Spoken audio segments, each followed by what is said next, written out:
Welcome, everyone. I've got 7 o'clock, so we will get this show on the road. If you'd all join us in the Pledge of Allegiance, we'll start. I pledge allegiance to the flag of the United States of America and to the republic for which it stands, one nation, under God, indivisible, with liberty and justice for all.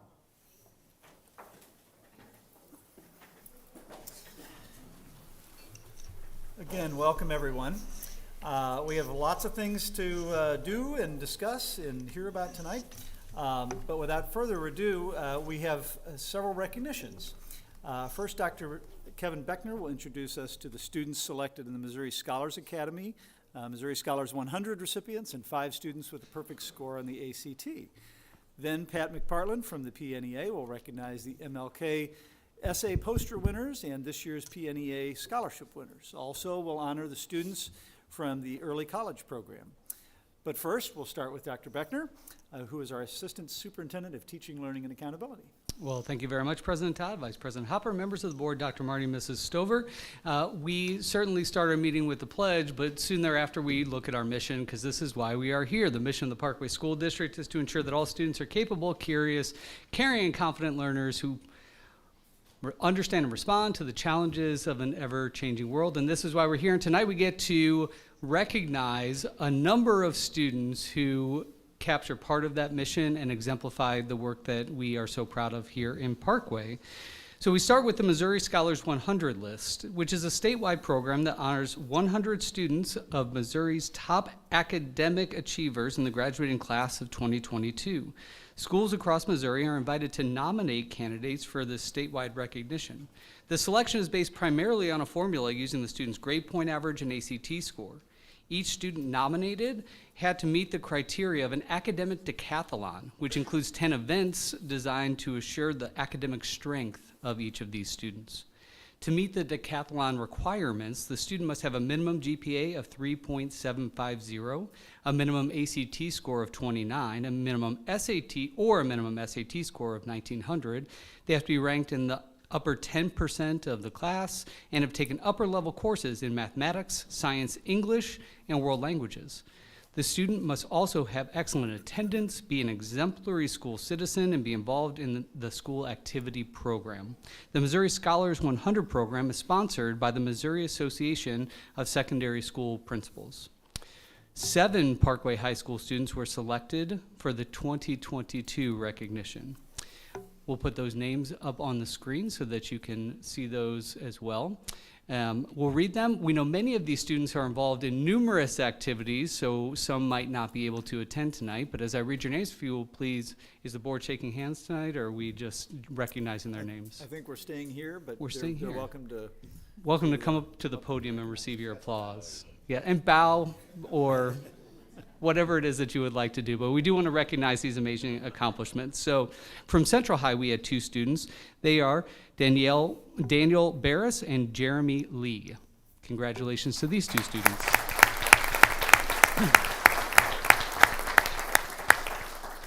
From North High, we had Angela Ola and Sanjana Panwar.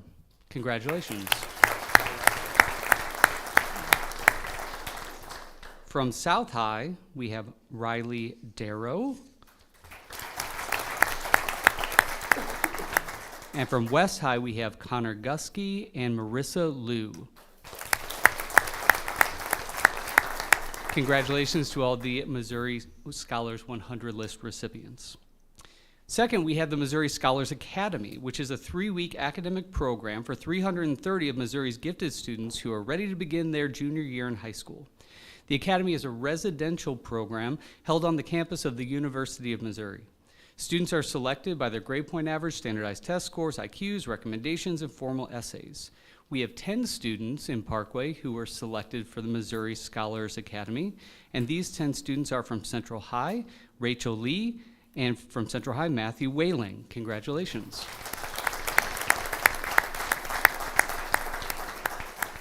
From North High, we had Charlotte Broad and Philip Pernick.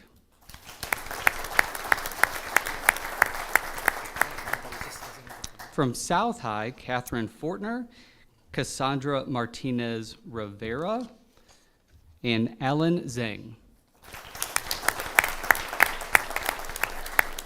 And from West High, we had Yina An, Serena Liu, and I practice these, I promise, because you don't want to mispronounce somebody's name when they win such a Arsuto. prestigious award.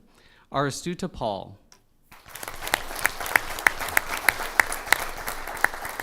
Congratulations to our Missouri Scholars Academy students. Next up is our perfect ACT recognition. The ACT is a curriculum-based achievement exam that measures what students have learned in school. Students who earn a 36 composite score have likely mastered all the skills and knowledge they will need to succeed in first-year college courses in the core subject areas. ACT scores are accepted by all major four-year colleges and universities across the U.S. The test consists of English, mathematics, reading, and science, and are scored on a 1 through 36 scale. A student's composite score is the average of the 4 tests.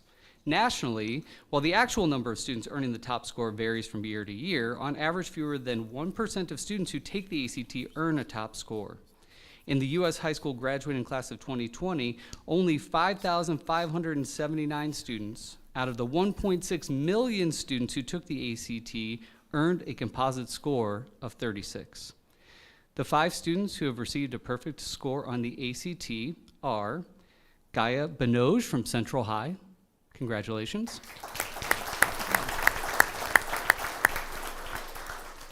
Eden Lerner from Central High. Mazen Nadav from South High.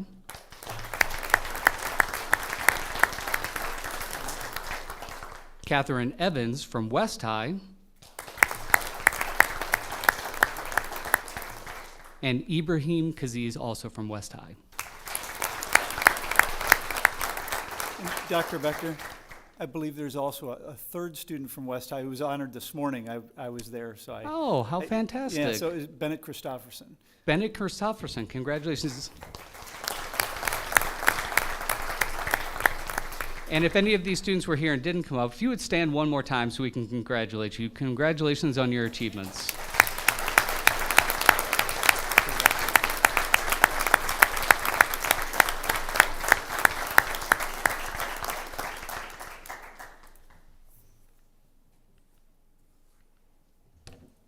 I believe next up, Mr. Todd.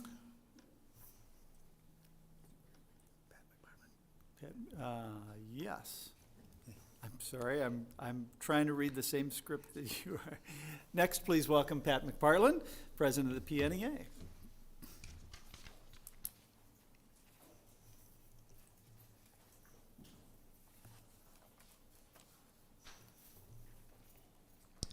Good evening, President Todd, Vice President Hopper, board members, Dr. Marty and Mrs. Stover, and honored guests.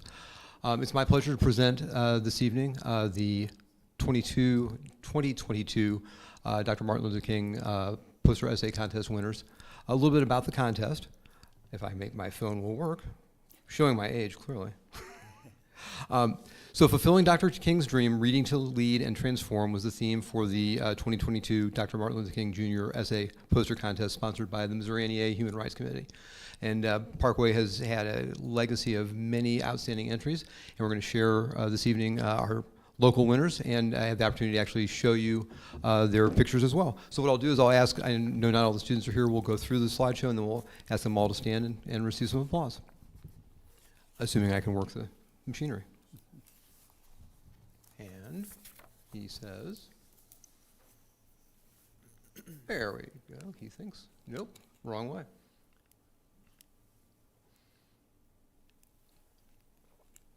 Well, perhaps we don't want to go with third place. Hold on a second. See if we can get this to, no, all right. We are going to go that way. All right, this is, and I apologize, this is not quite as it had looked when I shared it originally. All right, because we're going to go in this order. So for grades 4 and 5, our district winners, Claire and Maya from Shenandoah Valley, Jane, Claire, and Lakin, all from Henry Elementary. And we should be able to see their, all right. This is kind of fun to be able to actually see the images.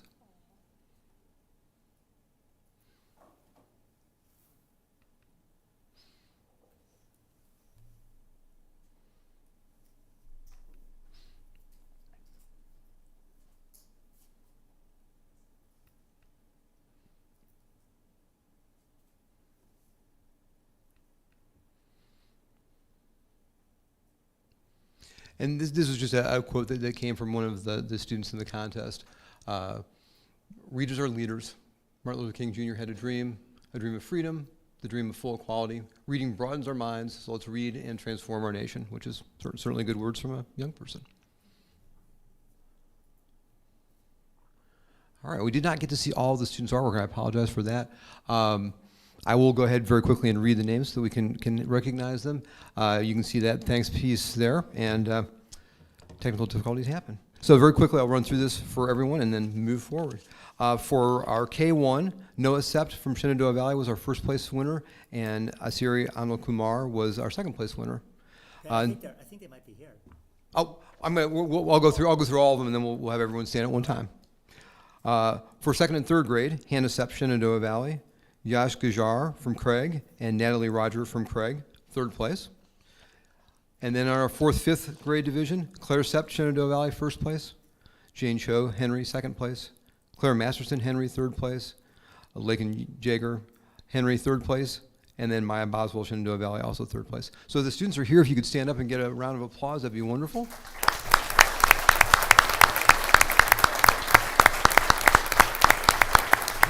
Thank you so much. Thank you very much. Next, please welcome Dr. Jennifer Stanfill, our Director of Choice Programs and Parkway Virtual Campus, to introduce the Parkway Early College Partnership students. Good evening, President Todd, Vice President Hopper, Dr. Marty, Ms. Stover, and the rest of the board. I am so pleased to be here tonight to recognize 9 seniors who will be graduating this week with both a high school diploma as well as their associate's degree from St. Louis Community College. These seniors were participants in Parkway's Early College Partnership Program, or ECP program, which is intended to be a full immersion early entrance college program located on the campus of St. Louis Community College. This particular cohort of students actually started their college career virtually in the fall of 21. So not only did they kind of take a risk to start their college early, but they did so virtually and have all done a very incredible job. Students in this program attend St. Louis Community College for 2 years, replacing the junior and senior years of traditional high school. While in the program, students enroll in college courses taught by professors at St. Louis Community College. In addition, they have access to Ms. Tiffany McBride, who is our Choice Programs counselor, who assists them in supporting students while they're on campus, connecting them to campus resources, and serving as a liaison to the high schools as well as the community college. One graduate said, being in college 2 years earlier allowed me to adapt to the environment, allowing me to be ready once I start my undergraduate degree at a 4-year institute. And another student said, this program really helped me to be more motivated and learn how to properly manage my schoolwork with my everyday life. I learned that it's super important to stay on top of things and be willing to ask for help. So lots of mission-focused skills that our students have gained over these past 2 years. So please join me in congratulating the following Early College Partnership graduates. I believe we only have one here tonight. First from South High, Jaylana Emmett Spahek. I think she is here.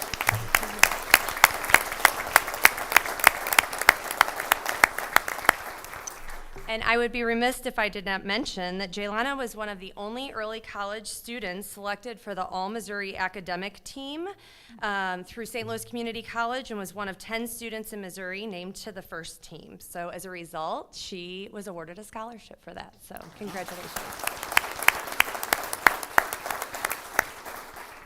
We have from North High, Tabitha Bevan. From North High, Gabrielle Bowring. From North High, Parker Cohen. From South High, Aubrey James. From West High, Tara McGuire. From North High, Jack Osdistik. From South High, Henry Rampton. And from North High, William Shank. We are so very proud of these individuals, and we wish them luck, as all 9 are planning to continue their post-secondary education next year.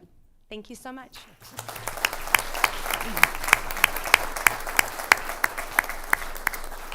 Once again, congratulations to all of these students we're honoring this evening. Thank you for joining us for these special recognitions. Next, I'd like to welcome Dr. Keith Marty to our podium, and he's going to introduce some new administrators to the district. Thank you, Mr. Todd, board members.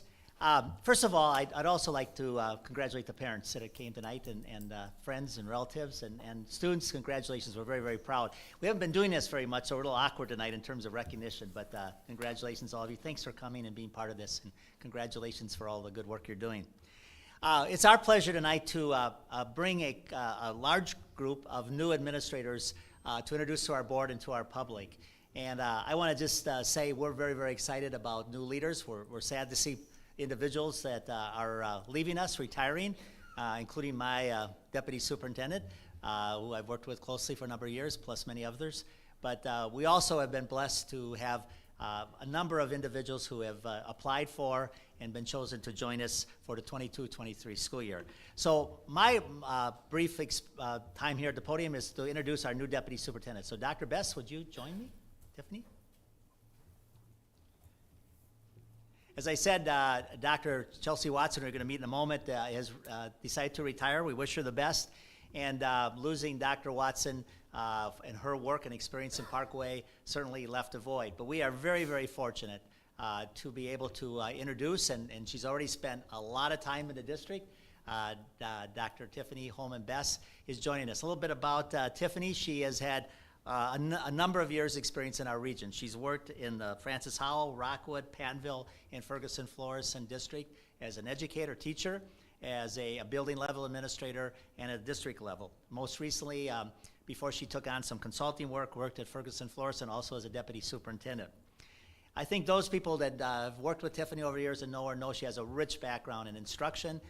She certainly has a wonderful understanding of public schools. She has a wonderful ability to relate. We're also seeing that in her work in Parkway already, as she's already related and getting to know many of the folks that she's going to be working with in the future. And she also knows many of our new administrators who she's had an experience. My experience with Tiffany, I'll tell a story. I took her to a county superintendent meeting where I thought I was going to introduce her to a lot of new people, and she ended up telling me I've known these people for a long time. So Tiffany might look young, but she's been around for a while and has had a lot of experiences. I don't want to say she's old, but she's had a wonderful experiences, and it's my pleasure to introduce and to make a few comments, Dr. Bess. Tiffany?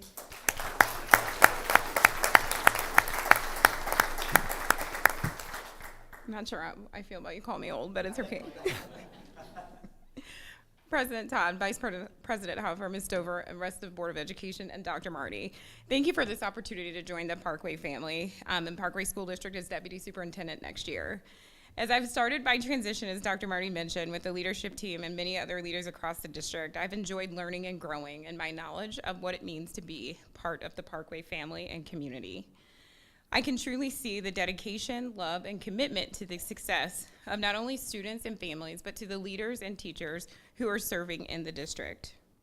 William James said, "Seek out that particular mental attribute which makes you feel most deeply and vitally alive, along with which comes the inner voice which says, 'This is the real me.' When you have found that, follow it." As I return to K-12, I am excited to join the Parkway School District and to find my passion, but most importantly, to help others find theirs as we continue to serve the students and families in this district. Thank you for the opportunity.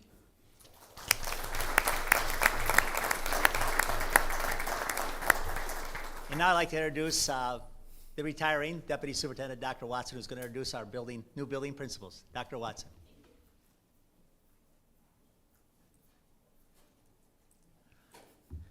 Good evening, President Todd, Vice President Hopper, members of the board, Mrs. Stover, Dr. Marty.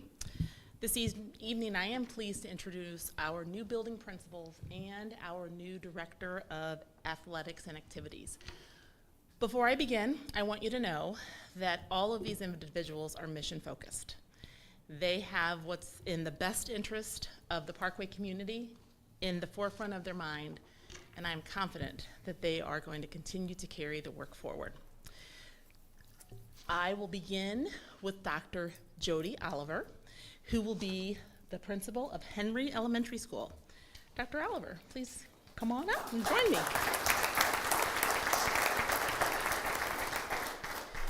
Jody is currently the principal of Heritage Intermediate Elementary in the Wentzville School District, where she has served for the past 2 years. Prior to this, she was the principal of Crestwood Elementary School in the Lindbergh School District. Prior to these roles, she was here in Parkway. She was an assistant principal at Parkway's River Bend and Craig Elementary Schools and an administrative intern, literacy coach, and first grade teacher at Barrett's. She's also taught in the Jennings School District and in Hazelwood. During the interview process, we have the privilege of having parents and staff members as part of the team. And I'm going to share with you a few comments that they made about Jody. Her love for her job and students really comes across. She has a lot of experiences, and she seems very genuine. Jody has a strong experience and understands the importance of building relationships with students and staff. She understands the role of a principal and the responsibilities that come along with the role. I liked that she described herself as the visionary and the cheerleader of the school. I also liked that she would focus on celebrating successes of all students, staff, and students. Please welcome Dr. Jody Oliver. Good evening, Parkway Board of Education. I'm not as skilled as naming every single person and the community, so I'll say Board of Education and community members. I'm thrilled to be here tonight. I have been at Henry Elementary multiple times, including today, to get to know everyone and just kind of to find out what Henry is about, and it feels like coming home again. So spending 7 years previously in Parkway, I'm just thrilled to be returning to be part of this great community. So I thank you, and I look forward to working with all of you more and inviting you into the building, and so you can see all of the great things that are happening at Henry Elementary. So I look forward to this next year, and thank you so much. Have a great evening.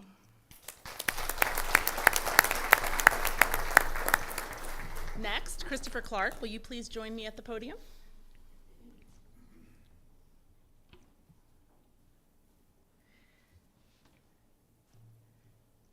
Christopher Clark is currently the principal at Halls Ferry Intermediate in the Ferguson-Florissant School District. Prior to this position, he served Ferguson-Florissant as the Hearing and Re-Entry Officer and as a principal at Cross Keys Middle School. Before that, he was the Director of Alternative Education in the Rittner School District. And prior to these leadership roles, he taught English at Webster Groves Elementary School. A few comments about Mr. Clark from those on the panel. Mr. Clark wants to be, did I tell you he was going to be at Highcroft Elementary School? I'm sorry. Mr. Clark will be the principal of Highcroft Elementary School. Forgot that important fact. Mr. Clark wants a school to be fun and joyful for kids to learn and grow. Mr. Clark's genuine passion and care for kids, adults, and families shine brightly during his vision presentation. I appreciate his desire to listen and learn. During our short time with Mr. Clark, I sensed great energy, intentionality, and a strong knowledge in a variety of areas: relationships, data, equity, and more. Mr. Clark made it clear that he understands that getting to know kids and teachers means being present in classrooms and leaning in and asking questions. Mr. Clark describes himself as detail-oriented, and the teachers and parents at Highcroft thrive on strong communication. Mr. Clark is personable, open, clear, and kind. Please welcome Christopher Clark.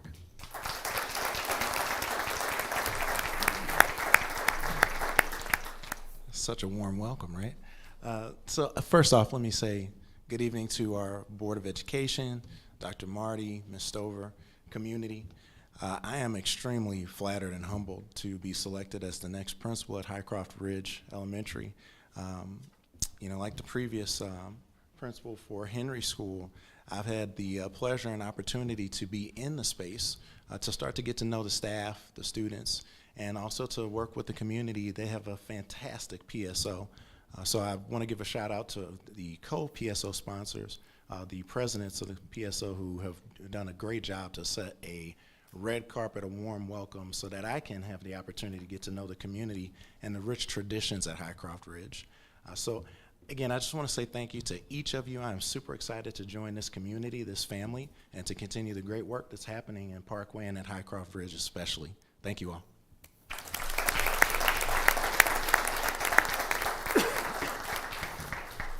Next, I'd like to introduce the principal of Shenandoah Valley Elementary School for next school year.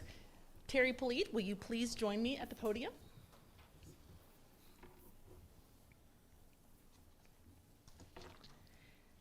Terry currently serves as the assistant principal at Journey Elementary School in the Wentzville School District.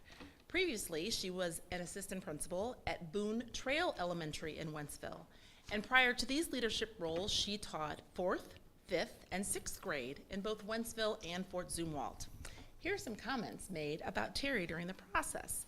I loved that she talked about how students can be leaders and would provide those opportunities. I also think her remarks about listening to understand show that she would be an amazing leader for students and staff. She was organized and presentable. She had a clear strategy and vision for the school while being honest and genuine. She had specific strategies for growth, and even those were rooted in learning from our own and asking teachers what they need to guide their learning. I was impressed with her passion and genuineness. Please welcome Terry Polite.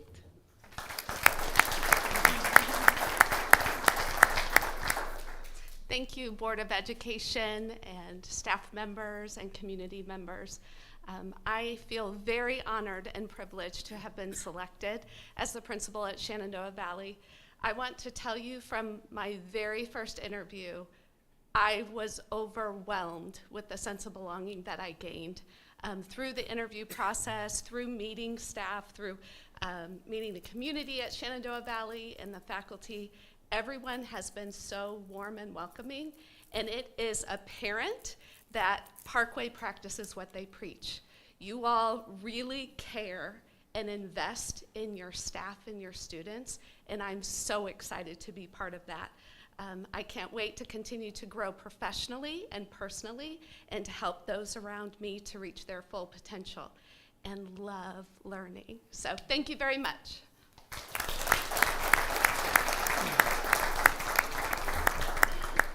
Next, I'd like to introduce the upcoming principal of Parkway West Middle School. Dr. Adam Keelan, will you please join me here at the podium? Adam is currently an assistant principal at Wildwood Middle School in the Rockwood School District. Prior to this, he was with the Sullivan School District as an assistant principal at Sullivan High School and the assistant principal at the middle school. Prior to these roles, Adam was a social studies teacher at Festus Middle School. Here are some comments from parents and staff. Dr. Keelan is very student-centered and emphasized that in regards to our district mission and vision statement. In addition, he likes to think outside of the box and encourage teachers to take risks and try new strategies. The thing that impressed me the most about Adam was that he really works hard to get to know his students and to hear them, and he wants to understand their perspective, and he wants to understand the perspective of all members of the community. I was impressed with Adam's positivity and focus on education as service. Please welcome Dr. Adam Keelan. Good evening, ladies and gentlemen of the board, Dr. Marty, Dr. Watson, thank you very much for that introduction. It's very humbling to hear those words out loud. I feel like any moment now my alarm is going to go off and I'm going to wake up from a dream because I feel like I've fallen into the place where I belong. And I cannot wait to get started here. Over the last month and a half, I've really worked hard to get to know the West community in particular. I've met with many parents, students, a lot of the staff, been in the building multiple times. One word that comes to mind, and I keep hearing over and over again, is the word family. Here, welcome to the West family, welcome to the Parkway family. That word family is over and over again. And through my whole career, that's what I've been searching for. I've been searching for a family to belong to. And I think I found it here. And I can't wait to get started at West Middle. I've learned about the great traditions there, the great achievements and things like that, and the great kids, the great families of the community. I can't wait to get started. One quote I always live by is, just because it always has been doesn't mean it always has to be. And I always look at things from a different angle, and I always look and see, how can I take this into the next level? And so I with your support, with the community support, and with the colleagues that I'm gaining at West Middle, I look forward to taking West Middle to the next level. Thank you very much.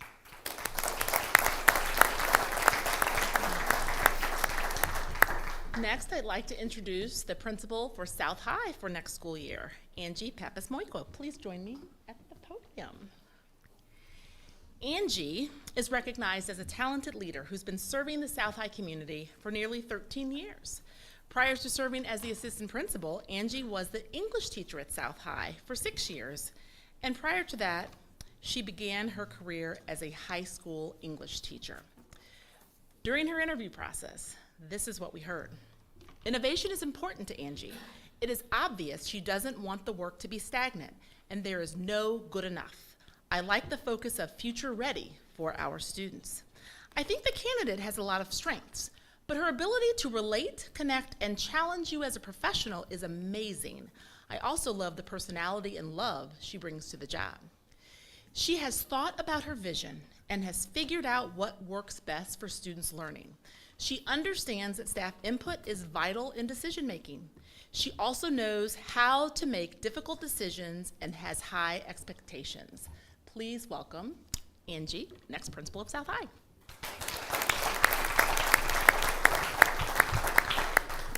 Well, I should first say, wow, it feels so incredible to hear those nice things being said about me, but I do appreciate each and every one of you. Thank you so much for this awesome opportunity.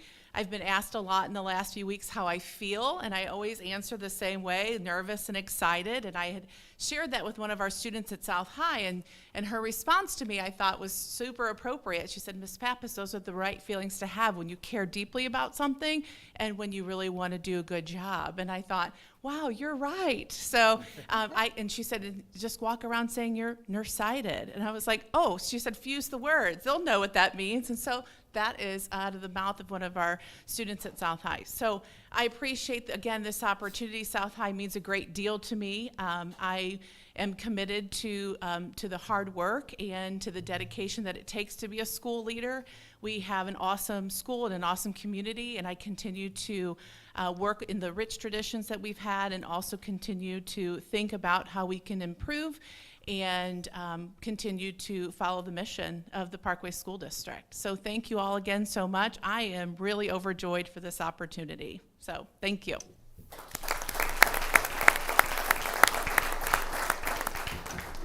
Next school year, the principal of Parkway West High School will be John McCabe. John, please join me at the podium.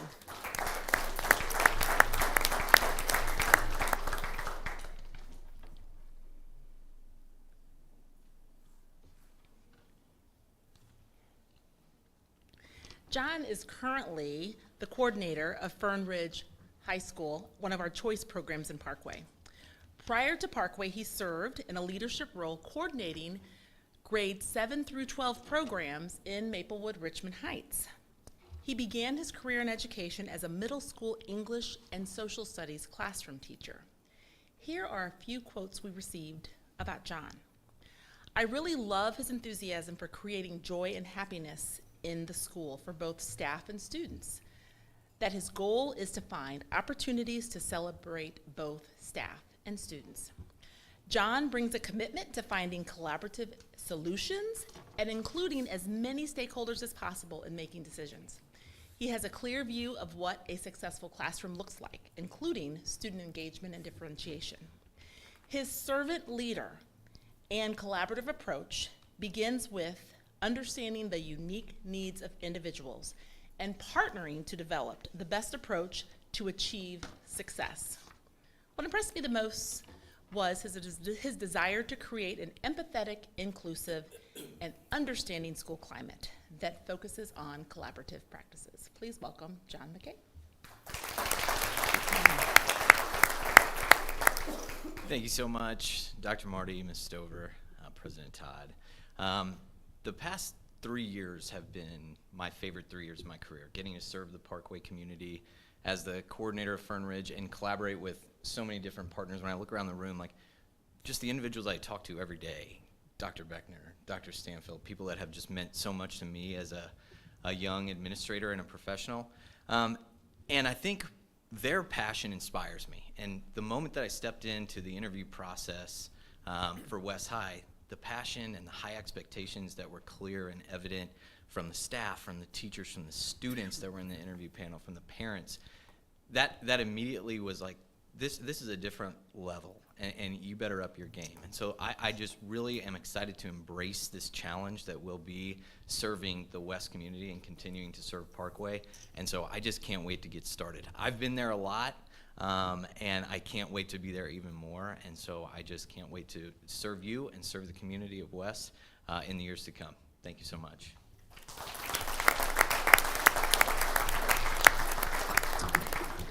Next, I would like to introduce Corey Johnson, who will be the Director of Activities and Athletics next school year. Corey, please join me at the podium.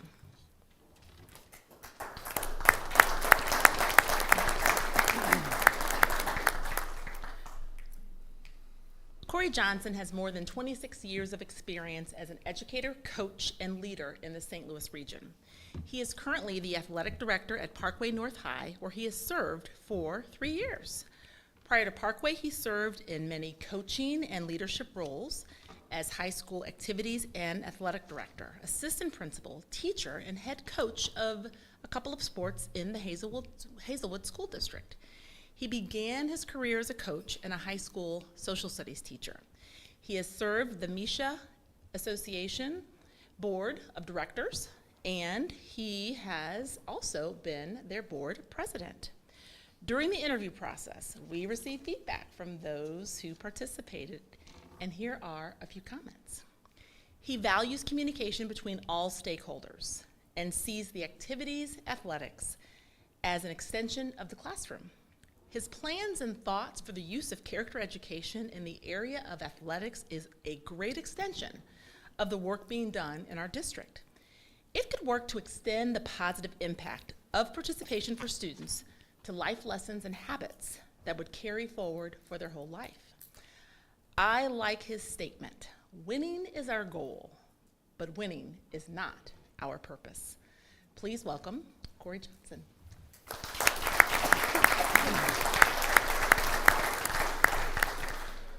Thank you, Dr. Watson, for those kind words.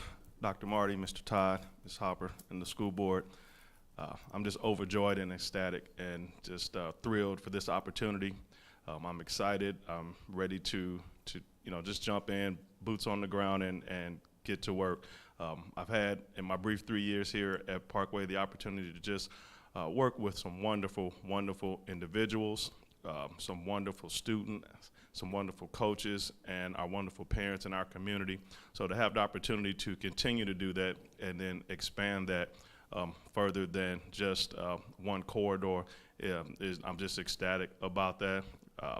As a couple of my colleagues mentioned previously, when you land and you know that you're at home, and that comfort level and that excitement that you have each morning when you get up to get ready to go and greet our students, that's something that is special and something that I cherish and look forward to every day.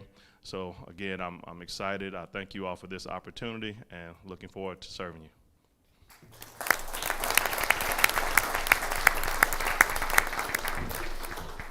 We have 2 additional building principals that you will meet next month, Dr. Melissa Shavy, who will be the principal of Hannah Woods, and Tracy Smith, who will be the principal of Ross Elementary School. They could not be here with us this evening.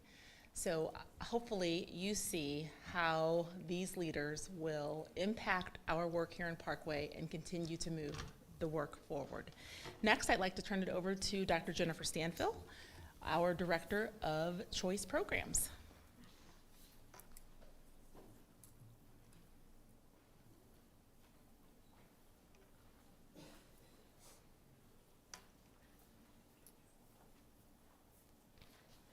Good evening again. I am pleased to introduce Dr. Sarah Power as the next coordinator of Fern Ridge.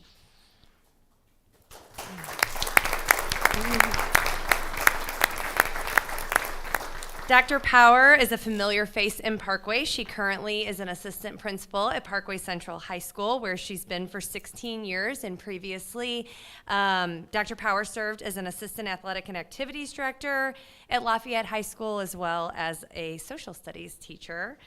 Anyone who knows Sarah knows she's positive and energetic and gets stuff done, and just develops such amazing relationships with students. And that came out through her interview. Our students recognize that, our parents recognize that, and although I do not have many quotes from folks, the one that sticks out is the one in all caps that just said, "Please hire her," with about 10 exclamation points. So we are just so thrilled to have her leading the way at Fern Ridge. And so again, welcome, Sarah Power. President Todd, Vice President Hopper, board members, Dr. Marty, Mrs. Stover. Just wanted to say how excited I am to be a part of something very innovative, very exciting, and very different. The fact that we get to work with 4 different high schools. I get to work with all community members. And I'm just really excited for you guys to come and see some of the new things that we'll be trying next year. But I won't be doing that until next week, where graduation's over with, because we still have graduation, so I'll see many of you guys next week. So until that happens, then we can start coming, you guys can come to Fern. All right, thank you again. Yeah.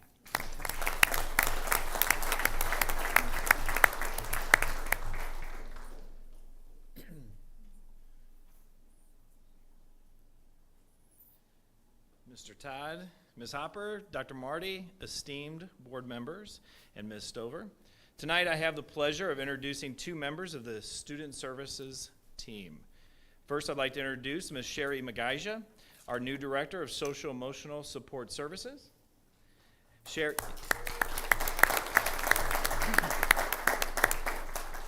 Sherry has enjoyed a long career in the mental health field as a social worker, therapist, and most recently as the mental health coordinator in the Francis Howell School District. Sherry is passionate about the mental health and well-being of our students and our staff. Sherry brings a wealth of knowledge to our district as a practitioner, trainer, and administrator. Sherry will continue to build on an already solid foundation in order to reach the needs of all students. Sherry. Good evening, Parkway School Board and students and families. Congratulations on your awards.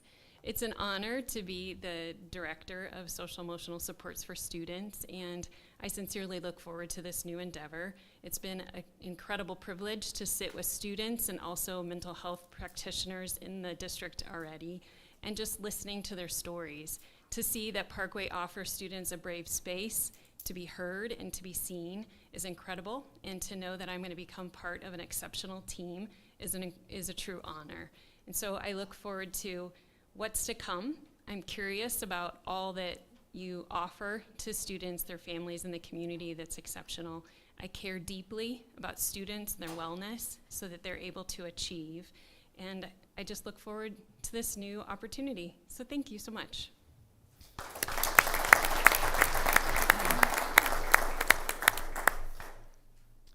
Next, I would like to introduce Dr. Cartelia Lucas, if she could come to the podium.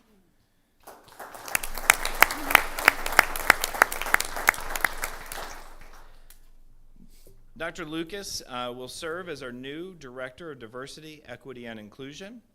Dr. Lucas has served the Parkway District in a myriad of capacities as a 3rd grade teacher, reading specialist, literacy coach, instructional coach, administrative intern, assistant principal, and principal.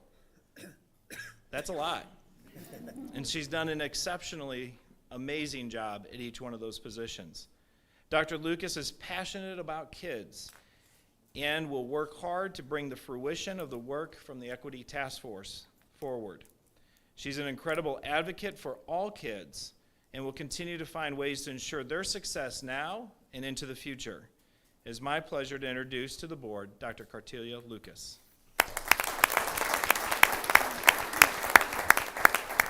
You got them all. If any of you remember Desi Kirchhoffer, he used to say, "Boy, you get around Parkway, don't you?" President Todd, Vice President Hopper, members of the board, Dr. Marty and Mrs. Stover, I stand before you with an immensely grateful and humble heart. Thank you for entrusting me to lead and support the work of diversity, equity, and inclusion in Parkway. It means so much to me. During my interview process, I was asked, why are you a good candidate for this role? My why for this work in equity is rooted in my life lived. It is rooted in my children's experience, both my own and the hundreds that I've had the honor of teaching over my career in Parkway, and in the history that we continue to relive. My why is to impact change for all students, staff, and stakeholders by sharing my experiences and knowledge while learning from others. As Dr. Maya Angelou says, courage is the most important of all virtues, because without courage, you cannot practice any of the other virtues consistently. Even when it is challenging, I will have the courage to advocate for the best educational experiences for each of our children in Parkway. This is my commitment to the Parkway community. Again, I thank you so much for believing in me, and I look forward, I'm just ecstatic, to the many great things that we will accomplish together. Thank you.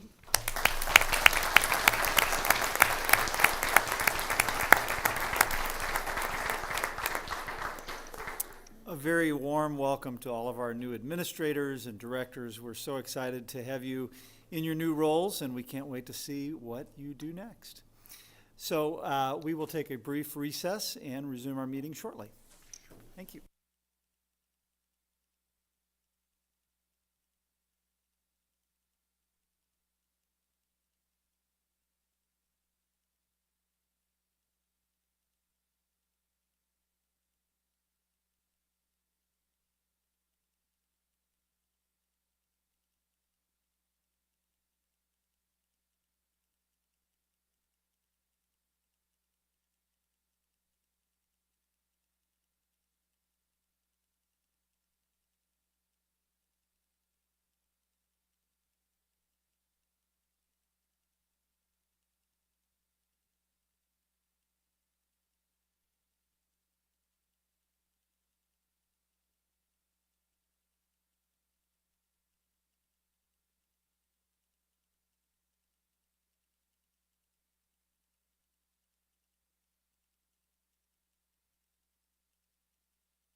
so we will resume. Thanks for those of you who stuck around. Next up, I have several additions, corrections, and/or modifications to the agenda. Those include 7.01, addendum to agenda item 11.14, approval of personnel items. 7.02, addition of agenda item 11.35, approval of April 2022 financial statements. 7.03, addition of agenda item 11.36, approval of the 2022-2023 revised extra duty budget. 7.04, update to agenda item 12.01, consideration and action of Parkway's pandemic response plan. Next, we have citizen comments. It's during this time that we provide an opportunity at our meetings for citizen comments in an effort to maintain an open and respectful dialogue with our community. The public comment session is not the appropriate forum for addressing individually identifiable student and/or personnel matters. Therefore, due to privacy laws protecting students and employees, comments about these matters should not include personally identifiable information about particular students or employees. Members of the public, staff, and students are encouraged to utilize established policies and procedures for offering suggestions or addressing concerns and complaints prior to bringing the issue before the board. Please be mindful that the meetings of the board, including your statements at the podium, are broadcast and that you are responsible for any public comments you make. In lieu of a public statement, you may choose to submit your comments to the board in writing. Also, due to time constraints and the need to complete the primary responsibilities of our meeting agenda, we cannot respond during the meeting, so you will receive a response from us in writing. We are always available to have an open dialogue outside of our meetings and can be reached by email or phone using the contact information on the Parkway website. Tonight we have 5 citizens who have signed up to speak, and we will be able to provide 3 minutes for each of you. I will call on you in order, the order in which you have signed up, and I would ask you to state your name and your relationship to or with Parkway. And I will apologize in advance if I mispronounce any names. I will do my best. So first up, we have Zaylan Nagy.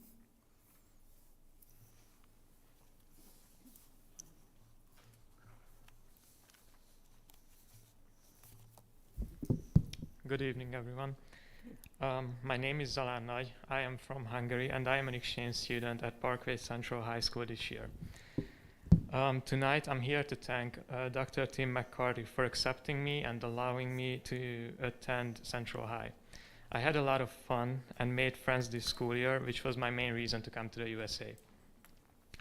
I had many great classes with great teachers, but my favorite class was definitely the AP Psychology class.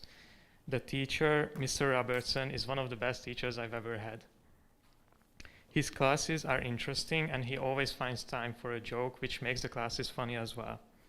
In the first couple of weeks, I felt lost. The pace of the class was too fast for me, but he is very understanding and helpful, and around October, I started to catch up as my English got better.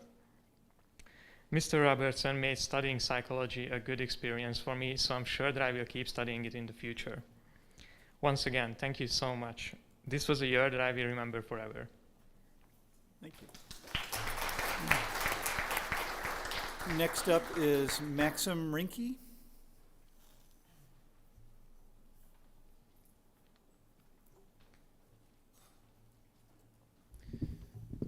Good evening, everyone. My name is Maxim Rinke, and I'm a German YFU exchange student from Parkway West. And I'm here tonight to thank West Principal Dr. Mitchell for allowing me to attend Parkway West High School. Initially, I was supposed to go 2020-21 school year, but of course we all know what happened with COVID. But thankfully, Dr. Mitchell still allowed me to, gave me the opportunity to be an exchange student at Parkway West for this year. I'd also like to thank several other people, like Mr. Lorenz, my counselor, for walking me through the entire process, Dr. Piffle and Ms. Kabulka for letting me participate in the senior activities, which I really enjoyed, and all my teachers for teaching me and for going above and beyond my expectations. My favorite class this year was AP Calculus because I especially liked the people in that class, the teacher, and also the content. In addition to class, I enjoyed the extracurricular activities like pep rallies, dances, Mr. Longhorn, attending sporting events, and the senior versus faculty basketball game. Dr. Mitchell was also part of the game, and I don't remember him scoring. I was covering him. Participating in all those things was fun, because none of these are part of the German school experience. School spirit, friends, and memories that I've made this year will last a lifetime. I'll always be grateful to Dr. Mitchell for giving me this life-changing opportunity. West is best, thank you. Thank you. Next up is Victor Walegra.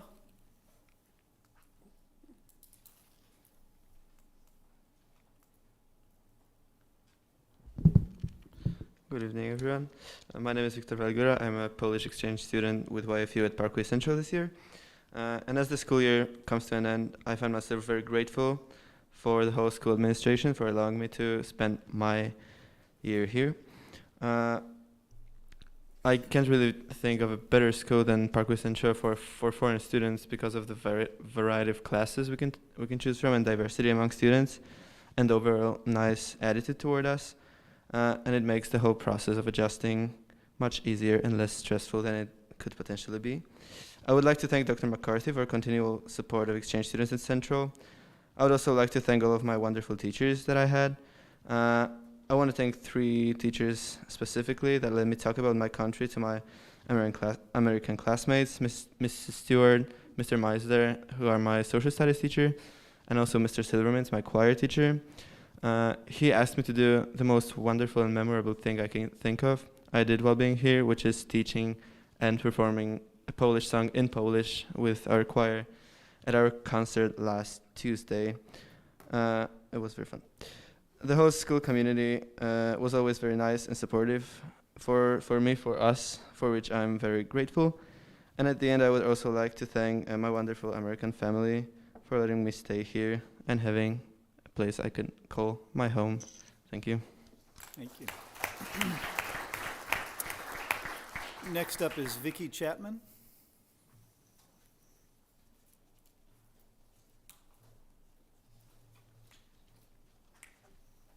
Hi, my name is Vicki Chapman. I have a son that's been in the Parkway School District since kindergarten.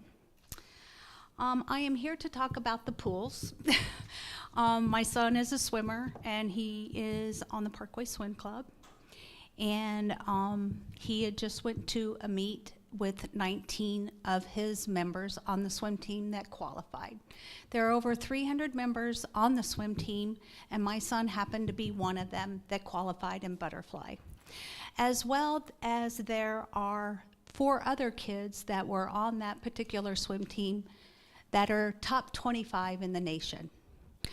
That's a huge accomplishment for Parkway Swim Club, and I really think you all need to reconsider having a big pool aquatic center built for these kids that train so hard, 6 days a week, sometimes 2 days a week that they're, or 2 days a day that they're practicing 2 times a day. So maybe you all can reconsider that. I talked to Paul Tandy over there, so him and I had a really good conversation about it. So that's about the pool. My second comment for today is the bullying in the schools. There has been a lot of it going on this year in the Parkway School District. I don't know if you all are aware of it, but in my home we are. It's a daily topic. I just wish that there was maybe a safe place for the students when they report bullying in their school so they aren't retaliated against.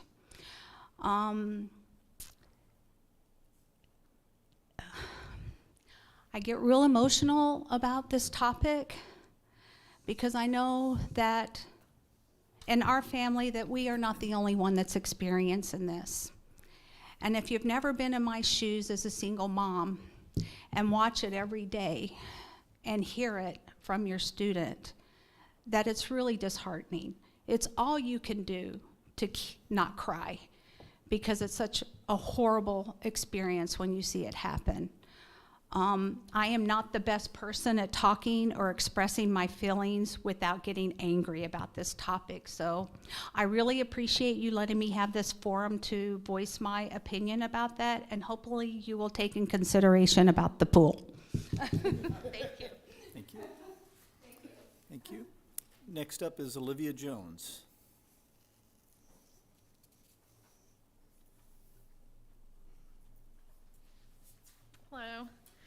My name is Olivia Jones, and I am a Parkway parent of a preschooler and a first grader. I am here to talk about Parkway policies for preventing child sexual abuse, which I will sometimes refer to as CSA. I'm sorry, I'm really nervous. Like many parents, a few months ago, I was figuring out a plan for summer camp. My son wanted to return to Parkway's Camp Funtastic that he loved last year. For whatever reason, this year I decided to do my due diligence as a parent and find out what practices are in place for preventing CSA at his camp.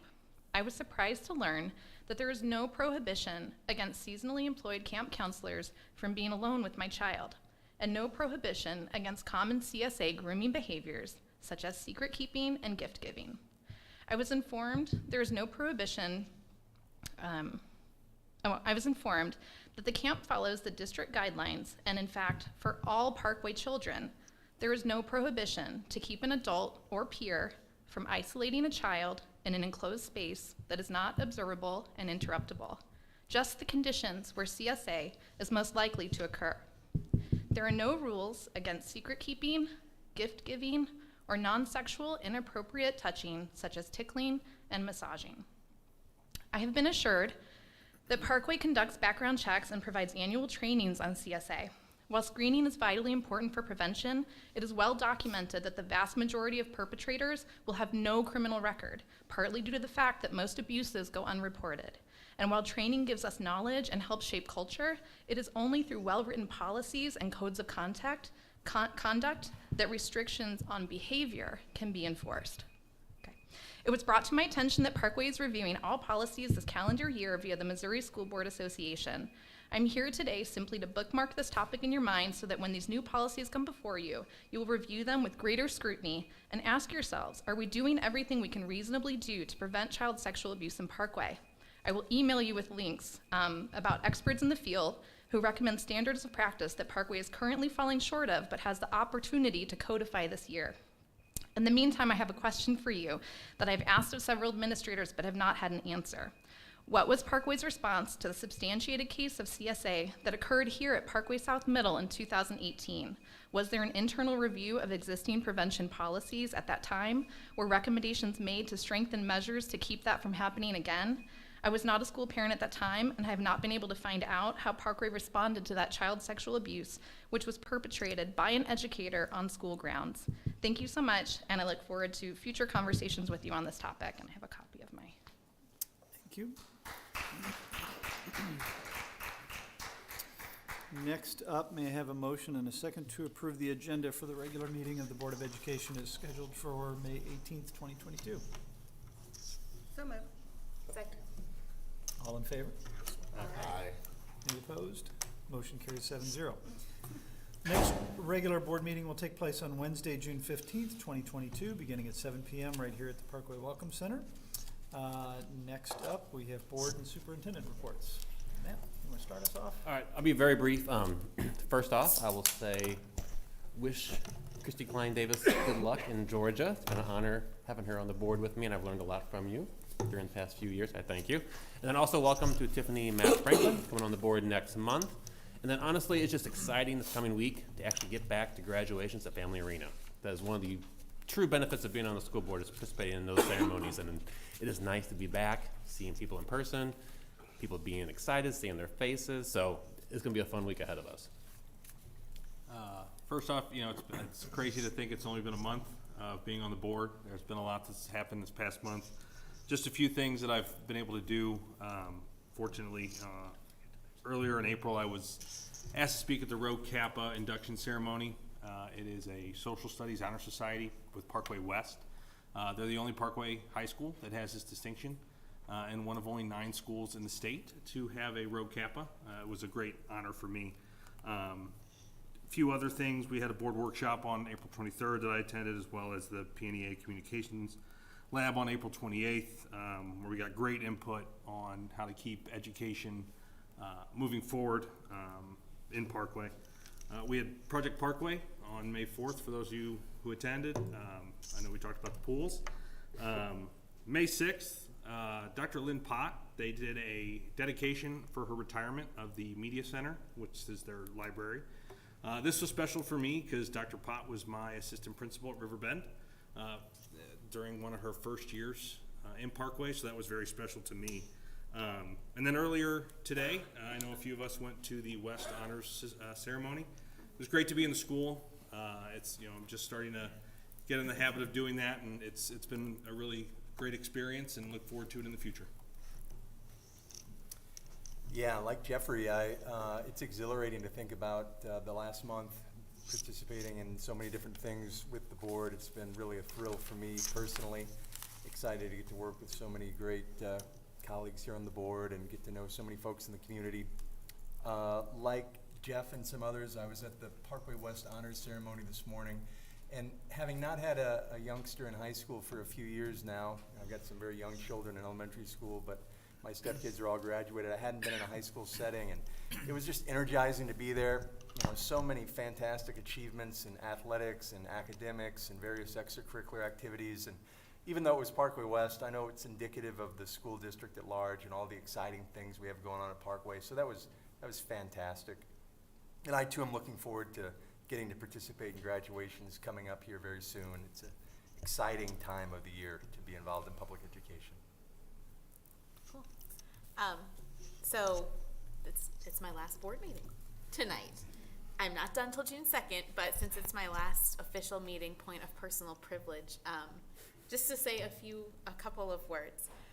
When I decided to run for school board, my kids were 3 years old and 9 months old. They are now 6 and 9. So suffice it to say, I've been involved in Parkway in some pretty important, all but blurry years of my adulthood. And I think anything that you take on in life, there's a get and a give to it, and I've certainly tried to give, and I hope that I've given in this role. But I have to say, I'm taking a lot away, and perhaps taking more than I was able to give. So a lot of people ask, like, how's it been being on a school board over the last couple of years, which is a fair question. But the first thing I've been able to say is that it's always a privilege to get to do good things with good people. And I genuinely feel like these 5 years of my life in this role have been doing good work with really good people, with the board, with the leadership team, with other staff across Parkway. So I want to thank the community for the privilege of getting to be in this role. I have a lot of guilt when I feel like I'm letting people down or leaving something before I've completed a commitment. So I want to thank Tiffany for raising her hand in this and helping me let that guilt go. And I also want to genuinely thank the board, the leadership team for your partnership and your friendship, and know that I'll miss this, as crazy as that may sound. So thank you to you. So last week we had a special meeting. It was kind of a first for all of us, where we selected a new board member, and there's a lot of sort of emotions and thoughts swirling around that experience and that process, but I do think it went very well, and I think it says a lot about the district that we had so many quality applicants that presented themselves and cared and showed up and took the steps to be there. I kind of hope the other 12 will decide to become school bus drivers and serve the district in that way. But I do think that it was a great experience to go through that, and I'm very, very excited for Tiffany being selected. I think she'll serve with honor and distinction and be a great board member and asset to this district. But in talking about our new board member, I also want to talk about Christy just for a moment. When I thought about running for this position, Christy is the first person I met with and the first person I talked to. She coached me in how to be a candidate, as well as how to be a school board member. Christy has an impeccable moral compass. She's somebody that I look to for guidance, not just in this position, but in lots of things that come up in life. This is her last meeting, as she mentioned. I'm trying not to look over here because I might start crying. This is her last meeting, and she actually showed up for it, which tells you a lot about Christy as a person, the fact that she's here. But during her tenure on the board, Christy's been a champion for equity and for public education, and it's been an absolute honor to serve alongside her. If there's one knock on Christy's service in this district, it's that she was assigned to be my mentor, and you know, this is the result you got from that. In all fairness, she did the best she could. She didn't have a whole lot to work with. And, I hope you won't hold that against her. But Chrissy's been an exemplary school board member and actually an even better friend, and I'll miss serving alongside you. Thank you. So one other activity that hasn't been discussed yet that several of us attended on April 25th was our Parkway Appreciation Dinner. And I have to say that's really a wonderful event that we come together as a whole district to recognize the employees throughout the district, as well as our retirees that are leaving us, as well as our Teachers of the Year throughout the entire district, some of which have gone on to become National Teachers of the Year, which is quite an honor. It is an evening of distinction. It's a pleasure to be there, and it's just a fun time for all of people in the Parkway District and their families to come together and recognize the individuals in the stellar ways that they have served our Parkway community. We also did, at the Project Parkway meeting on May the 4th, what I liked about that, which was a new element, we did a thought exchange at the very end of the evening, so a lot of the discussion was around the bond issue projects, around the pool, and we did a thought exchange and got immediate reaction right after, so that we could see what everybody was thinking and talking about, and so I really enjoyed that opportunity to be a part of that evening. I think it was a new element to that meeting. We also, on April 29th, had a communications advisory meeting, which was always welcome to. Mr. Tandy helps to take charge of that meeting and meet with a lot of different public relations professionals within our community who can help guide us through the various different issues that we're dealing with within the Parkway community. On May the 9th, I also attended the PNEA and Board of Education leadership meeting with our President Pat McPartland of the PNEA, Dr. Marty, Jeff, Matt Schindler was there, myself, and other representatives within the teachers community. So we talked about challenges that have been met throughout the year and then challenges that are still yet to be taken a look at. So I think the one big takeaway that we all have as a challenge that still needs to be met is taking care of everyone's mental health, whether that's an administrator, a board member, a teacher, a student, a parent.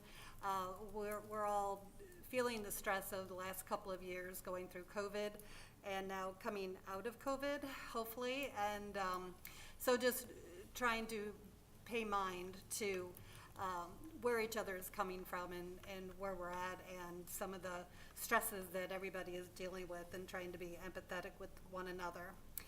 I think that's it for the, Project Parkway Steering Committee was my first attendance at that on April the 28th. So that was a nice opportunity to join that subcommittee from here on. And just my parting words too for Christy. You've offered an opportunity to look through things at a different lens and offer up different ideas and challenged some ideas and have been a wealth of information and greatly appreciate your time on the board. You've served well and it's been a privilege to be here with you, and I wish you and your family all the best in your new endeavors. I'm sure you're going to be very successful. It's very courageous to do what you're doing, and wish you all the best. Well, I hate going last because everything's pretty well already been covered, but a few things that have stood out for me in the last month. The appreciation that Debbie, the appreciation evening that Debbie mentioned, where we have a great public opportunity to recognize so many people in the district, from teachers to retirees to individuals who are recognized by their peers. It's just it's a great evening, and I really enjoy participating in that. I also, in addition to the West High Honors Ceremony, this morning I also got to participate in the North High Honors Ceremony a couple weeks ago, And again, just a great opportunity to recognize so many students for academic, extracurricular activities. And it's just really inspiring to see what some of these young people are doing and how successful they've become. As we get to the end of the year, you saw so many new administrators, new faces tonight join us. And I was with Jeffrey at Lynn Potts' retirement. I got to see the city of Manchester present a proclamation to Dr. H. from South High, and so many others I know are in the works as far as retirement ceremonies.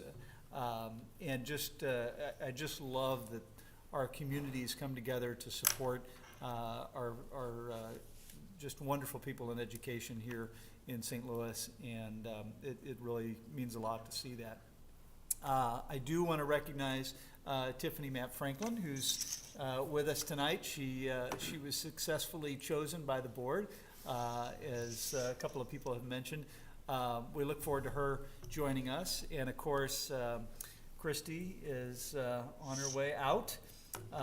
But I will echo my sentiments, my fellow board members, that it has been a pleasure having you on the board.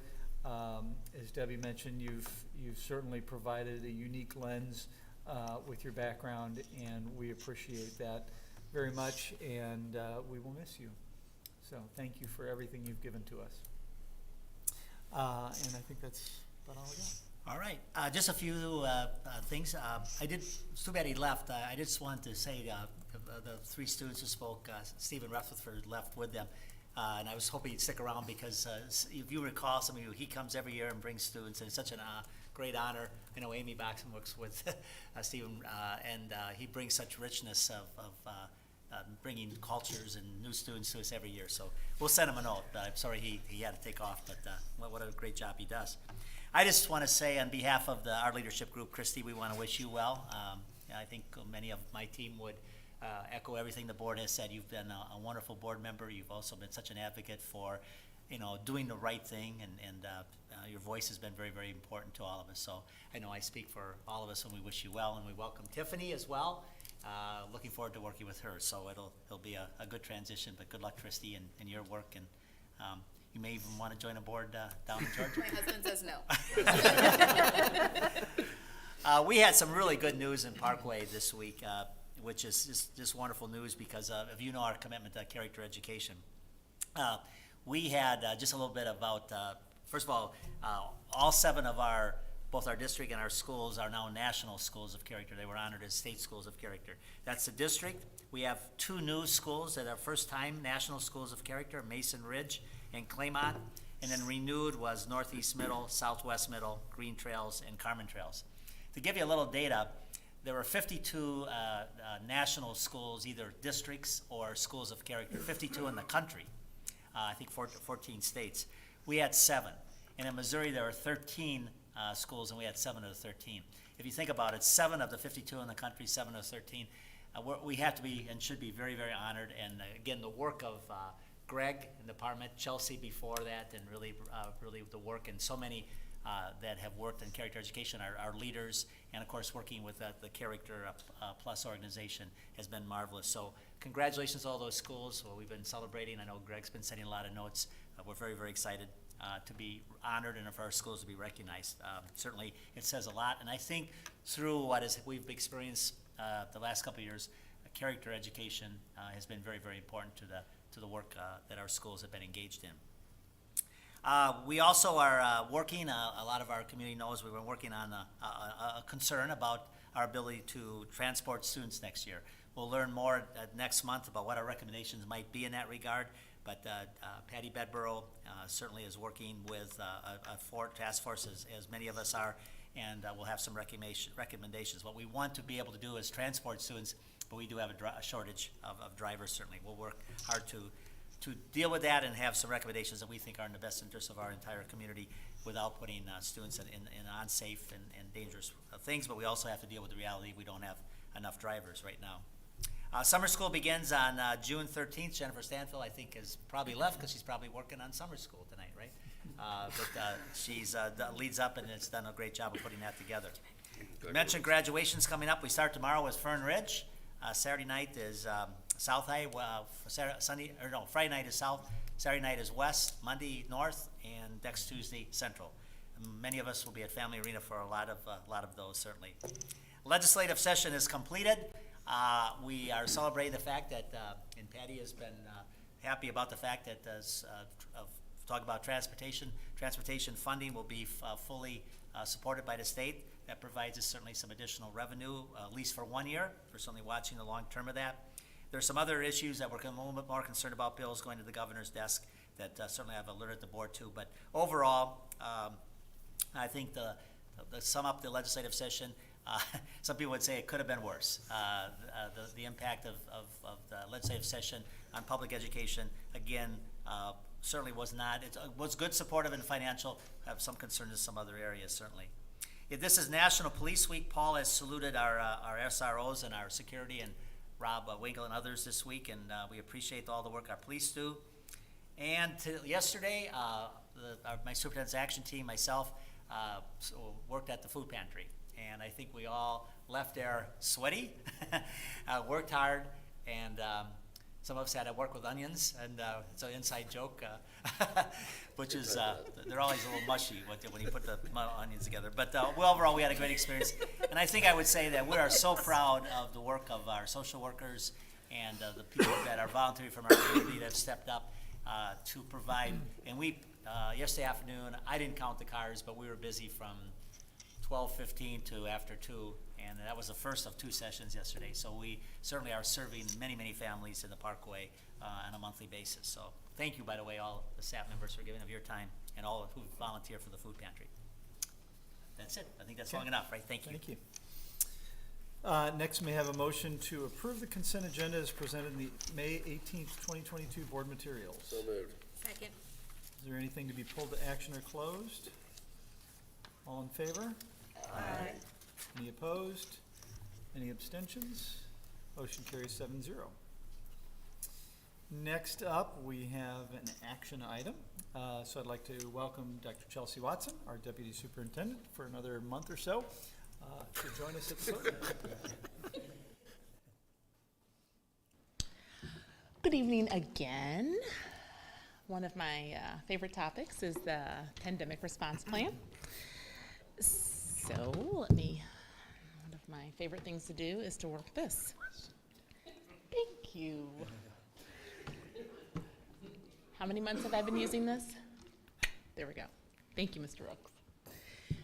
So this evening, I am going to really address one topic in our pandemic response plan because we are making a recommendation to you for just a couple of changes. So face coverings is the area tonight. So here's a recommendation. Effective June 13th, 2022, we would like to utilize the CDC's system of COVID-19 community levels to determine face coverings in our buildings. So what does that mean? What are these community levels? The CDC has identified 3 metrics to identify how communities should respond. Those 3 metrics are the new COVID cases in the community, the new COVID admissions, and how many people are in beds in our healthcare system. The new COVID cases represents the current amount of COVID in a community. And the CDC says that this acts as an early warning indicator of potential increases in the strain on the system, the healthcare system. The admissions and the patients with COVID represent the current potential for strain on the system. So we are recommending using this. St. Louis County is also utilizing the CDC's community levels. So the community levels are identified in low, medium, and high. So based on the metrics, the CDC is stating that specific action steps should be taken in these various areas. So low, stay up to date with vaccinations is their recommendation and get tested if they have people have symptoms. Medium, if you are at high risk for illness, they are recommending that you work with your health care provider, stay up to date with vaccines, and get tested if you have symptoms. High, they are recommending that everyone wear a mask indoors, stay up to date with vaccines, get tested if you have symptoms, and if you are at high risk for severe illness, to work with your health care provider. This is where we are right now in St. Louis County. We are at a level medium. Now, what does this mean for Parkway? What are we recommending for Parkway based on what the CDC shifted to end of April 24th maybe? That's the date. So how will this guide us? So we are recommending that if St. Louis County is green, that masks are optional, okay? We are recommending that if St. Louis County is medium, face coverings are optional. And of course, encourage people to seek their healthcare provider if indeed they have other illnesses that could impact them. We are also recommending that we maintain our thresholds and utilize our thresholds to determine whether or not masking is required in our buildings. So, same process we utilize now in regards to looking at those threshold numbers, but we would do that and require masking if an individual school or building reaches that threshold if St. Louis County is in medium. Okay? And again, I'm not going to go through all the details of thresholds because we've done that for a number of months, and so no recommended changes in that operation. And if we are in that red, that high, we would recommend everyone mask. Not recommend, everyone would mask. It would be required that everyone would mask within our schools. We are also recommending one little change with early childhood. We would like the staff to be in line with the rest of the staff in the district. Right now, we are requiring early childhood staff to mask. We are not requiring other employees to mask, and we would just like to bring them in line with everyone else. So, just want to reiterate, these are a couple of tweaks. We want to be in line with the CDC, which we have been in line with their recommendations for many, many months.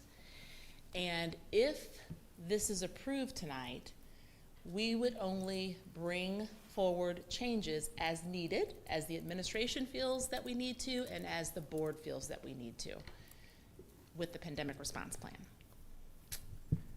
Questions? Chelsea, when would the early childhood change take effect? Well, based on how it's worded in the pandemic response plan, it would be, they would need to mask if it's red. So ideally, we would like to allow, if you're willing, to allow those folks to move forward with that as soon as possible. Effective tomorrow? Whenever, okay. Whenever. Okay. Chelsea, just to confirm, if there is an outbreak and we're at green levels, we are not masking, correct? Correct. That is correct. And Chelsea, on the last slide you had, it showed for medium, it says, this is according to the COVID-19, this is for, okay, my question here is medium, it says face coverings optional. In our written plan, it still says for medium recommended. I mean, I know it's a matter of semantics in a way, but another way of interpreting what that means, because a lot of our signs right now are still saying recommended as opposed to optional. So which way are we? I mean, in the written plan it says recommended at the medium level. Is that how we're staying with that? And I don't have the written plan, and was that an oversight that I did not catch, or we did not all catch if it still says recommended? We are talking about optional. We talked about whether or not we were gonna change signs, and we decided that we would wait until we heard from you all tonight, but we did have that conversation. Signage. So in the document that we're approving tonight, it says medium is recommended. That's what is in the thing that we're approving tonight, right? What are you looking at, Debbie? Because I think, well, The document that we got on board docs. I think it's I don't have it in PDF. front of me. Jeffrey's seeing an updated version. It was one from yesterday. there was an updated version. Yeah, it's, that may be Says one of the, optional. yeah, if you look at the, that's what we approved or we didn't approve, but we listed the addendums to the agenda tonight, and I believe that was one of them. Yeah, we made some changes on Monday at our superintendent's action team agenda, so. Yep. And, yeah, Nikki sent that out yesterday. That was, Good. right here, 7.04. So under that one, it says optional. So the updated one, Yes. that's different now? Okay, good. We caught that.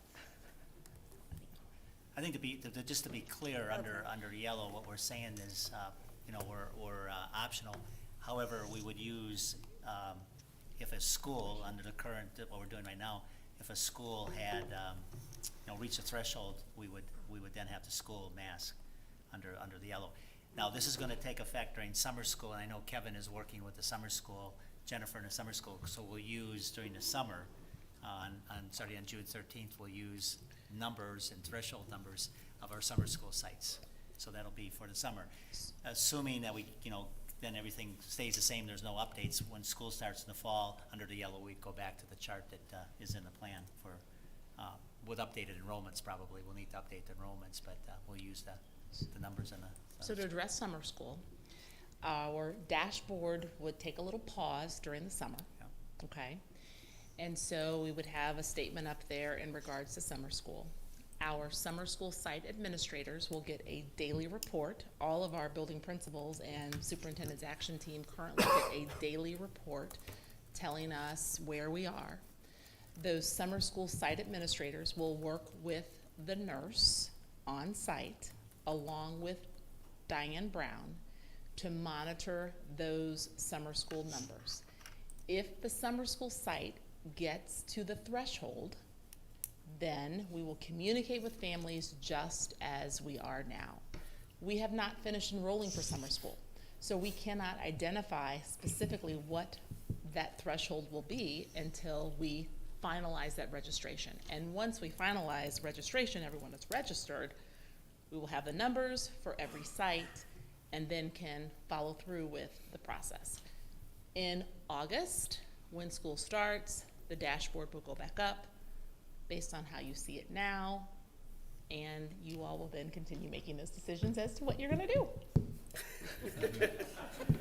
Like the second person there. Minimum is still 8, no matter.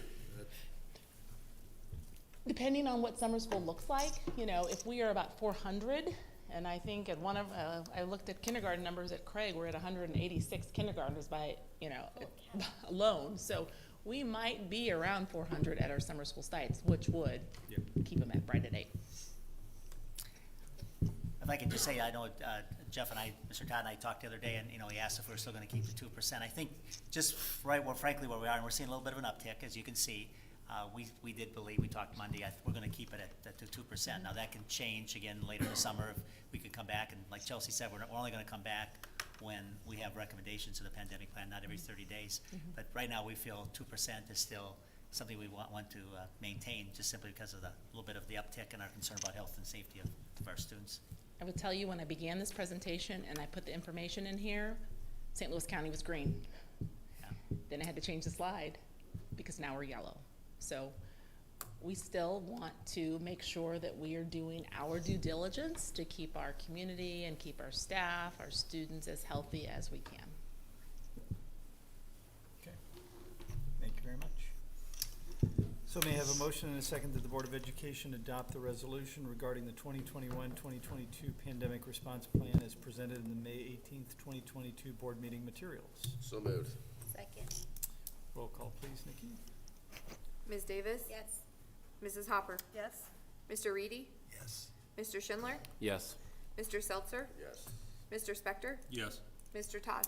Yes, motion passes 7-0. Next, we have some policy review to discuss. So I'd like to invite Dr. Greg Matheson. Or am I inviting you? I'm only inviting you if we have questions, Yeah, right? just if there's some questions. Okay, so have a seat. You might be able to relax. So do I need to read these?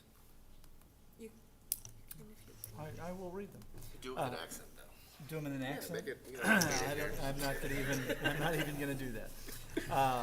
I'll do them in my accent.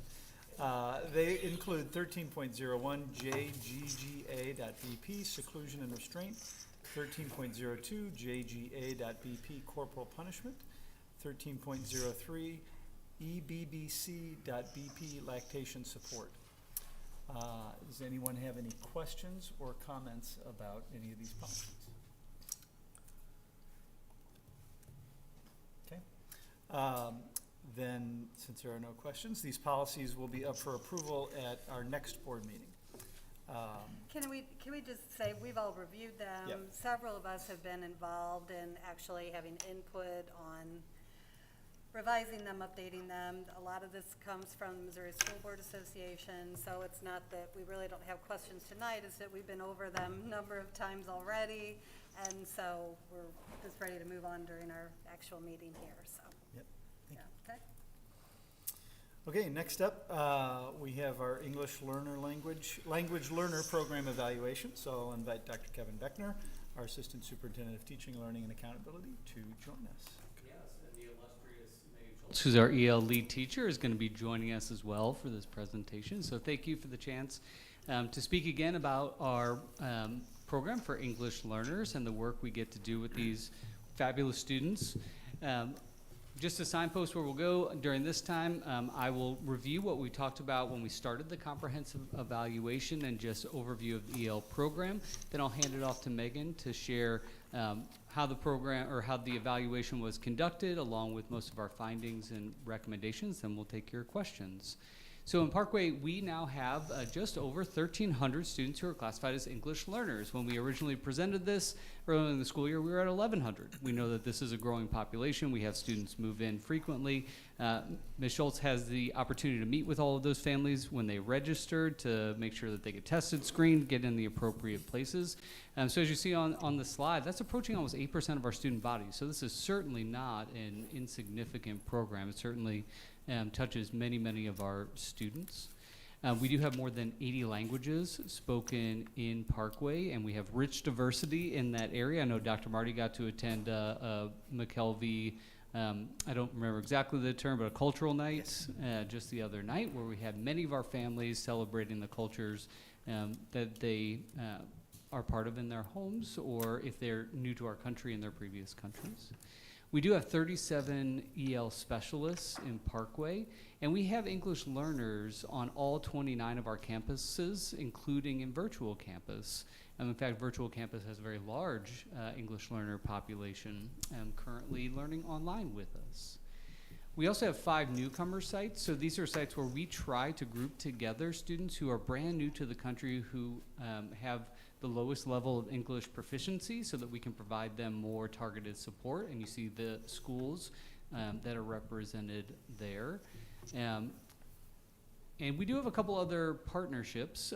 We have a partnership that we've had for several years with Webster University. We've had over 24 staff members be able to earn a master's degree through a grant program and their EL certification.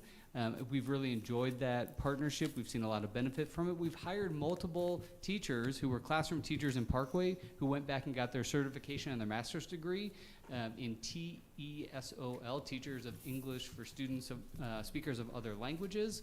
So we've really benefited from that program.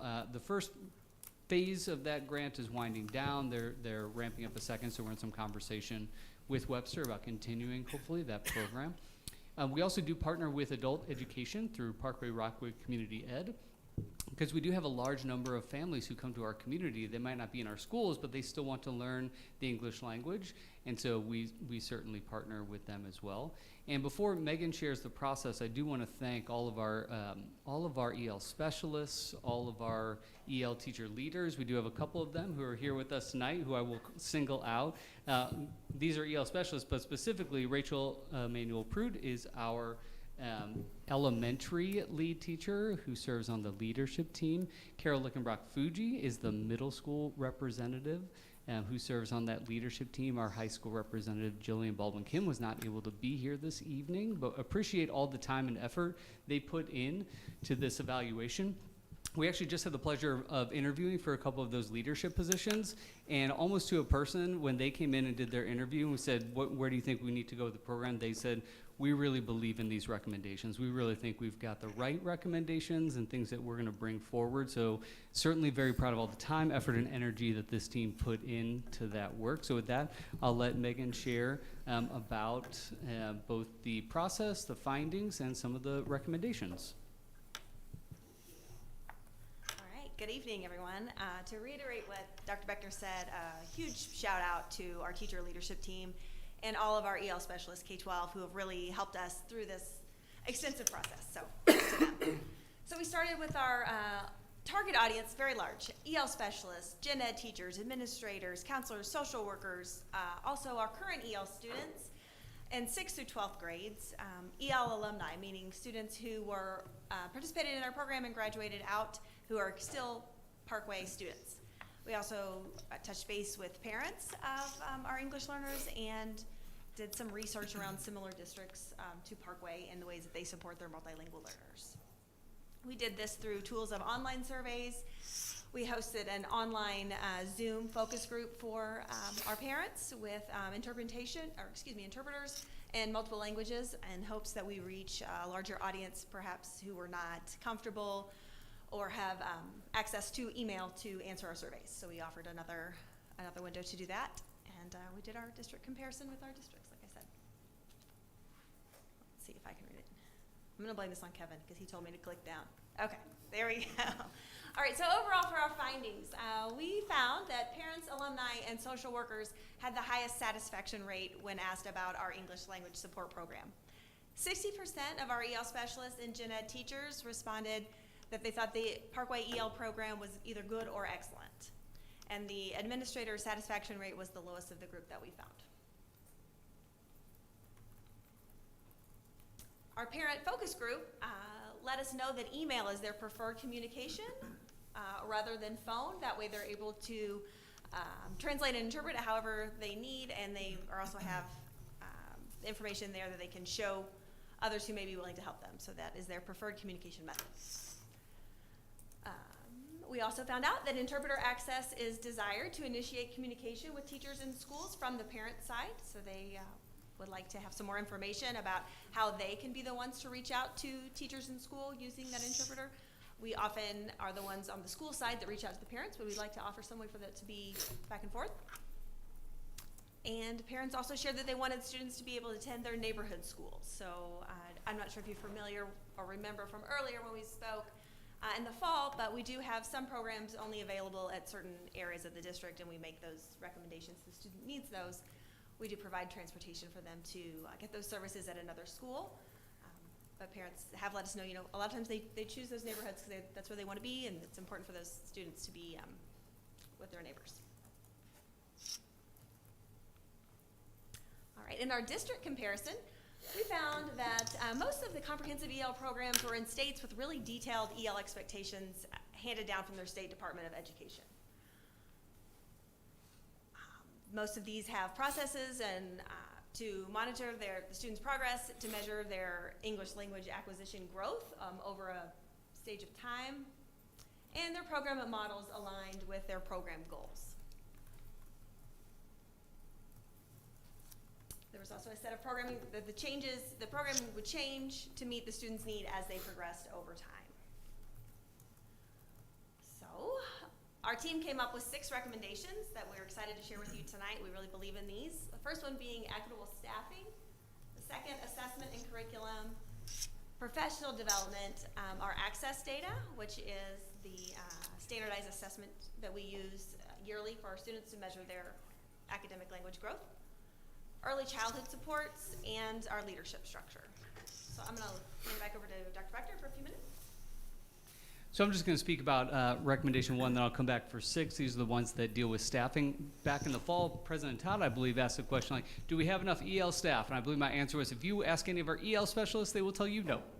And so it's not a surprise that we have this equitable staffing recommendation coming out of this program evaluation. So we have a standing request to continue adding full-time staff to serve our growing EL population. Thanks to Patty Bedborough and Mike Balgas, actually each of the last 2 years we've been able to add an additional English EL specialist to our staff, which has been very helpful, particularly in the South areas. We've seen a growing EL population at a faster rate in that area, but that is a standing request. We have, because of that, we have a model where we have some schools where they might have a very low population of English learners and therefore they don't have a full-time staff member at those schools. We actually have a part-time staff member who serves all of our schools that have no specialists, and they go in and support the teacher, provide coaching of how to support those English learners and their needs. But that person is stretched because there's a lot of work that needs to do in those schools. So reevaluate that staffing model. As I mentioned, the South area continues to grow rapidly in our number of English learners. Particularly at South High, we've actually been able to add over a full-time staff member there over the last 2 years, which is excellent. But one of the challenges we have is our high school newcomer program is actually at Central High. But we have this large and growing EL population in the South area. So that's going to be a challenge that we need to rise and meet, is figure out how do we serve all of these students, because as Megan mentioned, sometimes we say, we have a program at Central, would you like to go there? That doesn't actually make a lot of sense if most of the students are living in the South area. So we have to have that conversation about how we staff that, how we support that, and how we continue to meet that growing need. The group recommends considering EL coach to help support our staff, that individual would help provide professional development support to the EL specialists, so that they can have that continual growth and coaching. So Megan will run through the next 3 recommendations, or next 4 recommendations, and I'll come up for the last one. All right, under assessment and curriculum, my team decided we would like to create a series of benchmark assessments, K-12, to measure our students' language proficiency. Right now, we're just able to do that yearly access test, and while that's a great start, that doesn't give us very timely information as we don't receive those scores till the end of the school year, so we'd like to improve that. We'd also like to develop a connection between the benchmark data and the staffing model that we use, so that we are continuing to be responsive to the student needs and put the most support where the students need it. And we'd like to include an EL specialist in the curriculum development teams as Parkway builds those throughout, so that we have a representative to help share language goals, break down information, and to give strategies and suggestions to help support that in the curriculum, so that all students K-12 will be able to have those resources. The third recommendation is under professional development, and we'd like to expand the EL focus options for gen ed teachers and EL specialists throughout the year, whether that be in building PD days, district PD days throughout. We'd like to offer EL focused development during our new teacher orientation and during those multi-year programs afterwards.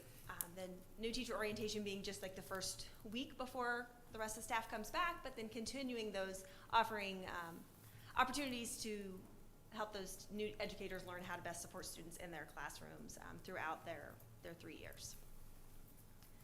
And we'd like to include EL representation during relevant district meetings, which I feel like we've really done a great start of getting that going, and so we're going to keep that up.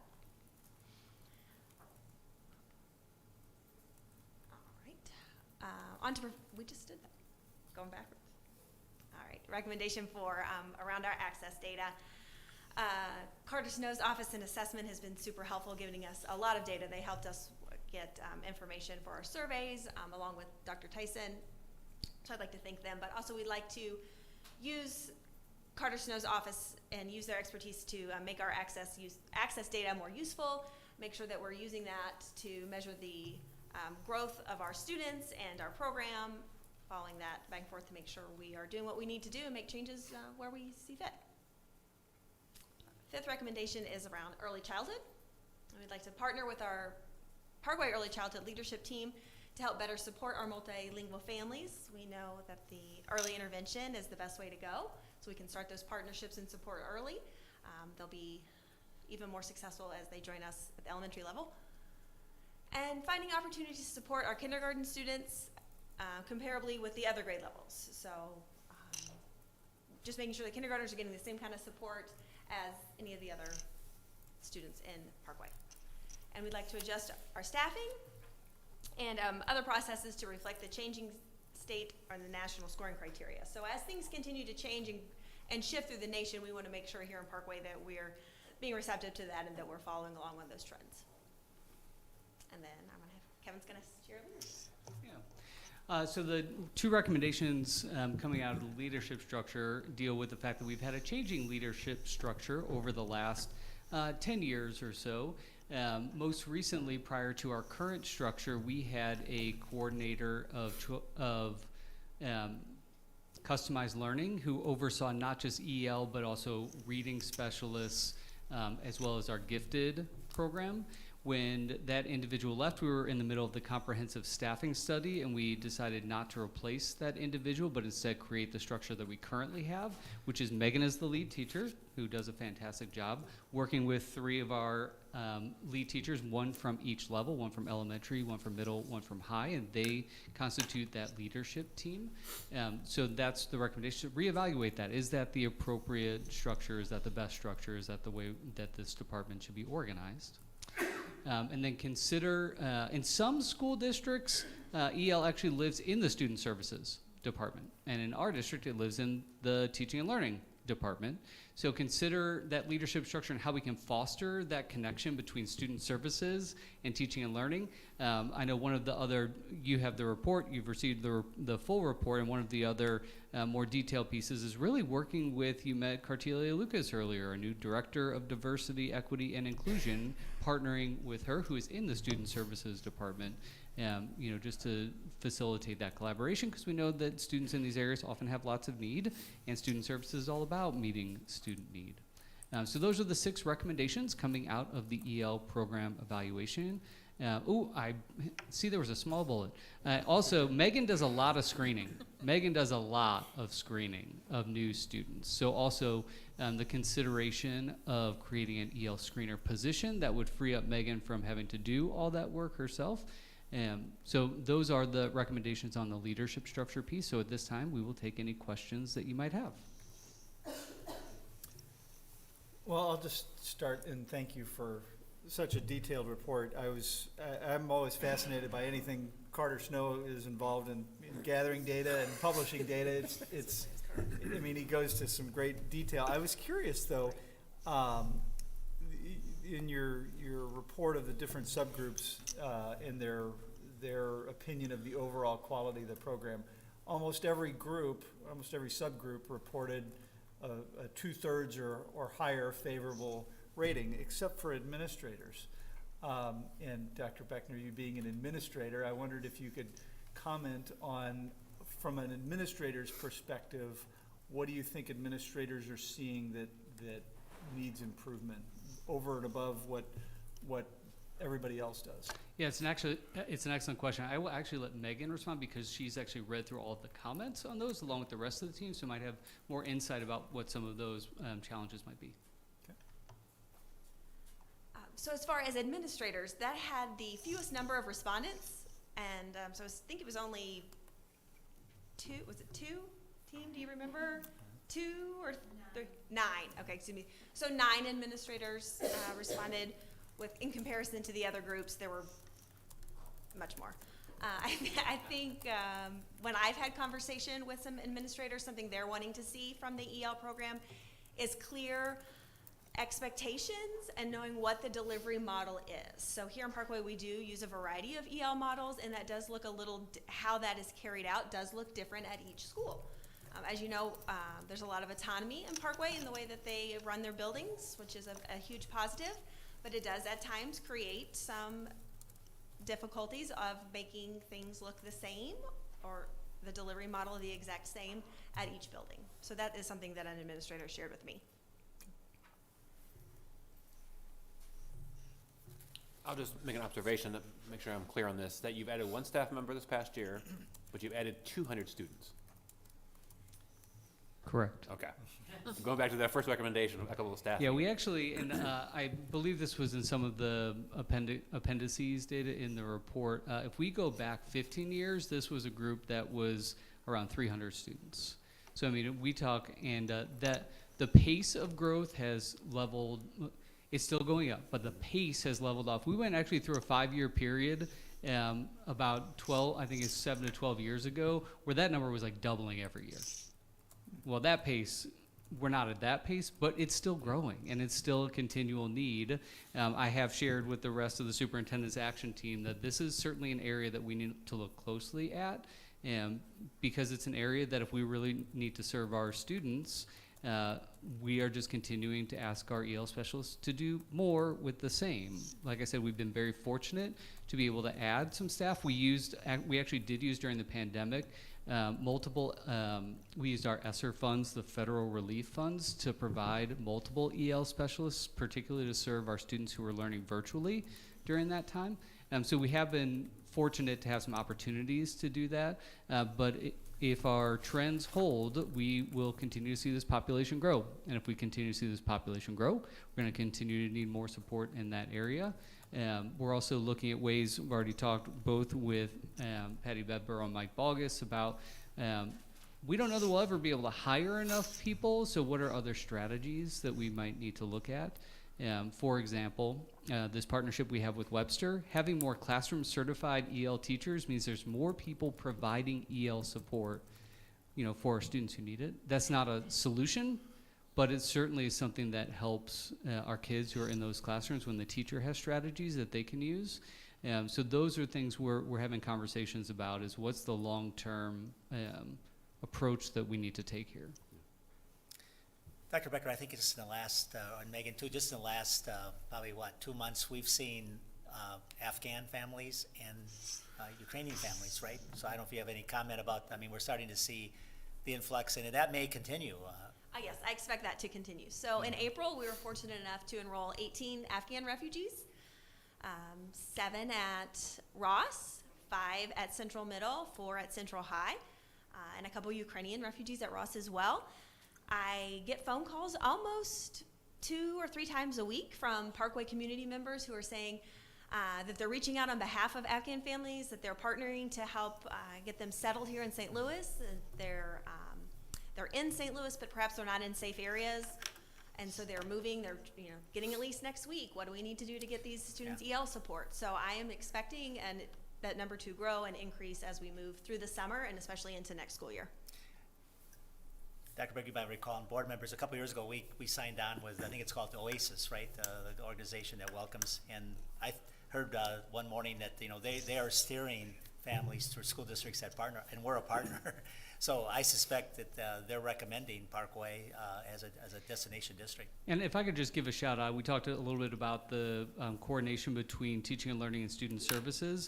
I know Megan spent a ton of time in hotels with Afghan families, with members of our social work team, helping get these families established, helping make sure that they had their basic needs met, helping them connect with other organizations. So thank you, Megan, so much for giving of your time, but thank you also to Dr. Matheson's team. Diane Peterson, I know, spent a ton of time trying to get these families. Cindy Wester, and our students did an amazing job, our lead registrar, getting these families, because sometimes these families come and we actually had this scenario where they were bringing students in so quickly and so rapidly that we're not actually sure that their U.S. government issued ID cards are accurate, like even that their age is right. So we're working through some of those pieces too, of just how do we support these families, and then they show up in our schools. And then you see them running around our playgrounds, and you see them in our cafeterias, and you see them in our hallways, and our schools have done a great job of welcoming them. So just want to thank the whole Parkway community for what they've done to support those families. I just want to say, I come to the Welcome Center now several times a week, more meetings here, and I think Megan, who's supposed to be over at the Nines, right? You spend, what, 80% of your time here, as Kevin said, doing a lot of screening, don't you? Yes, I think at last count, we had about 325 families that I had met with here at the Welcome Center. So, this is a great place for them to come. This is where they can do their registration, get everything that they need to get started on a positive, welcoming note. And since we are the Welcome Center, that's what we do here. So we look forward to being able to continue to welcome those families and support them here in Parkway. And to shout out about, you said people are directing them to Parkway. Absolutely. A lot of these community members I'm speaking with are retired educators, and so they totally know how the system works. So that they're excellent supports. They bring them on in and show them the right way to do it. I just want to say it's a dynamic world, and I think this study was timely. Because I think we're not going to see less families, we're going to see more, and then it's actually doing a quality job. And so, wonderful job. Thank all of you supporting.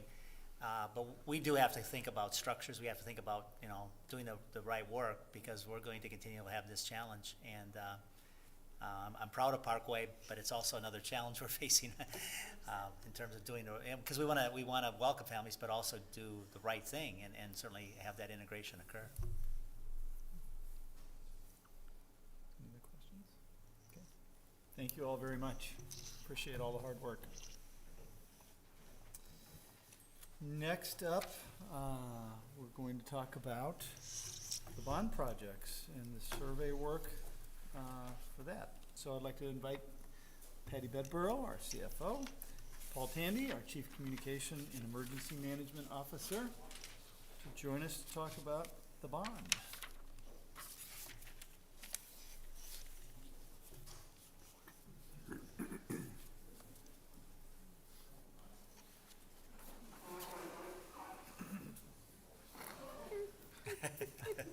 And Paul, you're Sorry, I didn't first. realize. I'm sorry. So, good evening. We'd like to provide you another update on the bond planning work. And before Patty gets into the projects and the areas that we're looking at for focus for the bond, we did want to remind you of review a few things of how we got here. First of all, obviously the mission of Parkway and the work here is a huge part of making sure that we're accomplishing our mission for our students, and that is a part of Goal 3.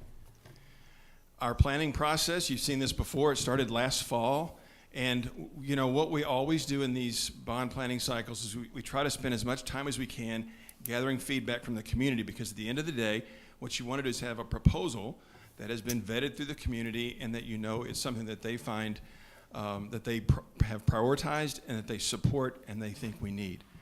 And so this is the process we've undertaken. Again, started last fall with a mailing to all residents. Gone through this spring. We had the Project Parkway meeting, the second one on May the 4th, and had a good meeting that night and did reach what we believe is consensus on the proposal that we're presenting to you tonight. Real quickly, as a reminder, we have a 10-year long-range facilities plan. We've done that for decades, and we typically take that 10 years and break it up into two pieces, typically into two bonds. And you can see, as far back as the early 90s, it probably goes back before that, but this is how we've done business. And so the current 10-year plan is finishing with the projects this summer. That was the 2018 bond. And so what we're looking at is a 2022 bond, and then that would be phase 1, and then about 5 to 6 years later, probably coming back with another bond for phase 2 of the next 10-year facilities plan. And as we mentioned, Parkway is aging, and our community's starting to understand that. We see that on the surveys. The average Parkway school now is 54 years old. So just like a 54-year-old home, we have to continue to invest, keep the buildings up to date for current and future generations. One of the things I really like about the surveys we've been doing in the last 5 to 8 years is I see that uptick in people who really get that, they understand that, and they realize we have to invest, and it's at a district this size, with as many square feet as we have under roof. We've mentioned it's as much as 3 Busch stadiums. So it takes a lot to continue to invest and keep them up to date. And we've been fortunate that our community understands that and supports us in that.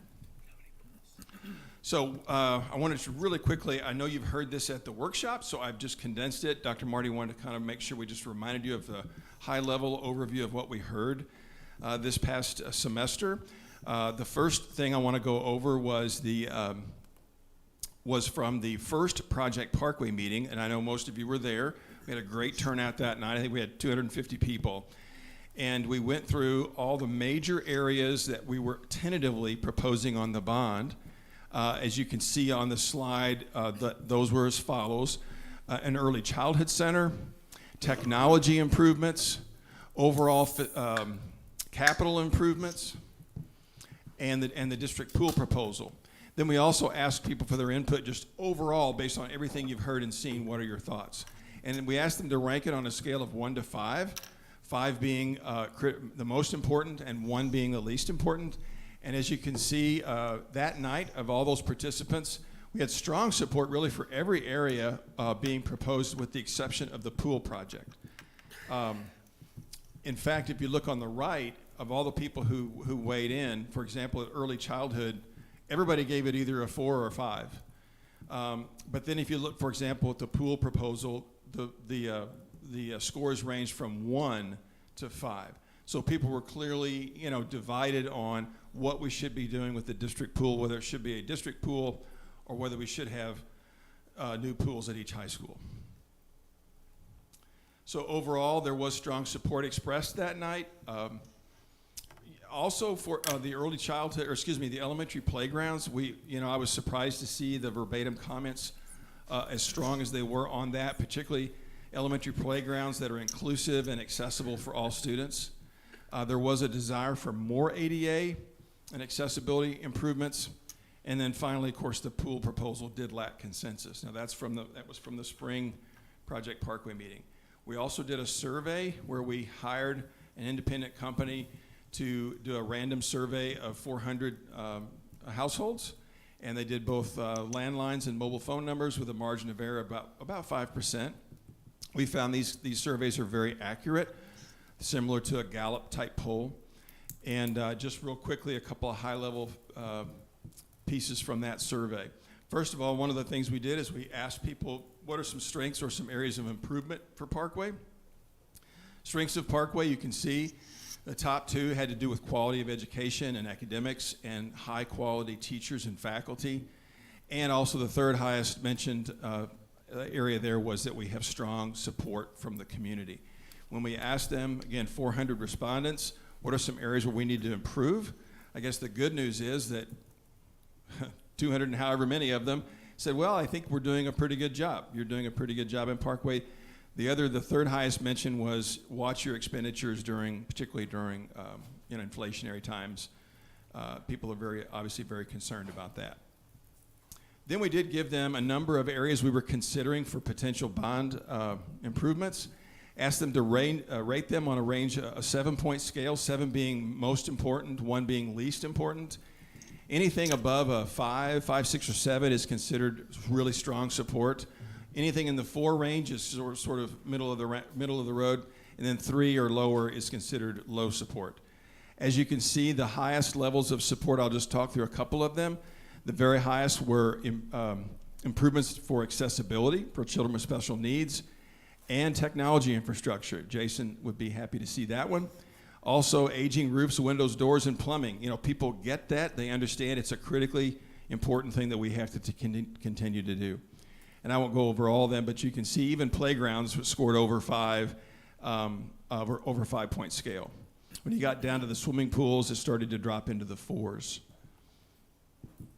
But this helps us hone the project list and make sure we're putting projects on there that are consistent with what the community supports.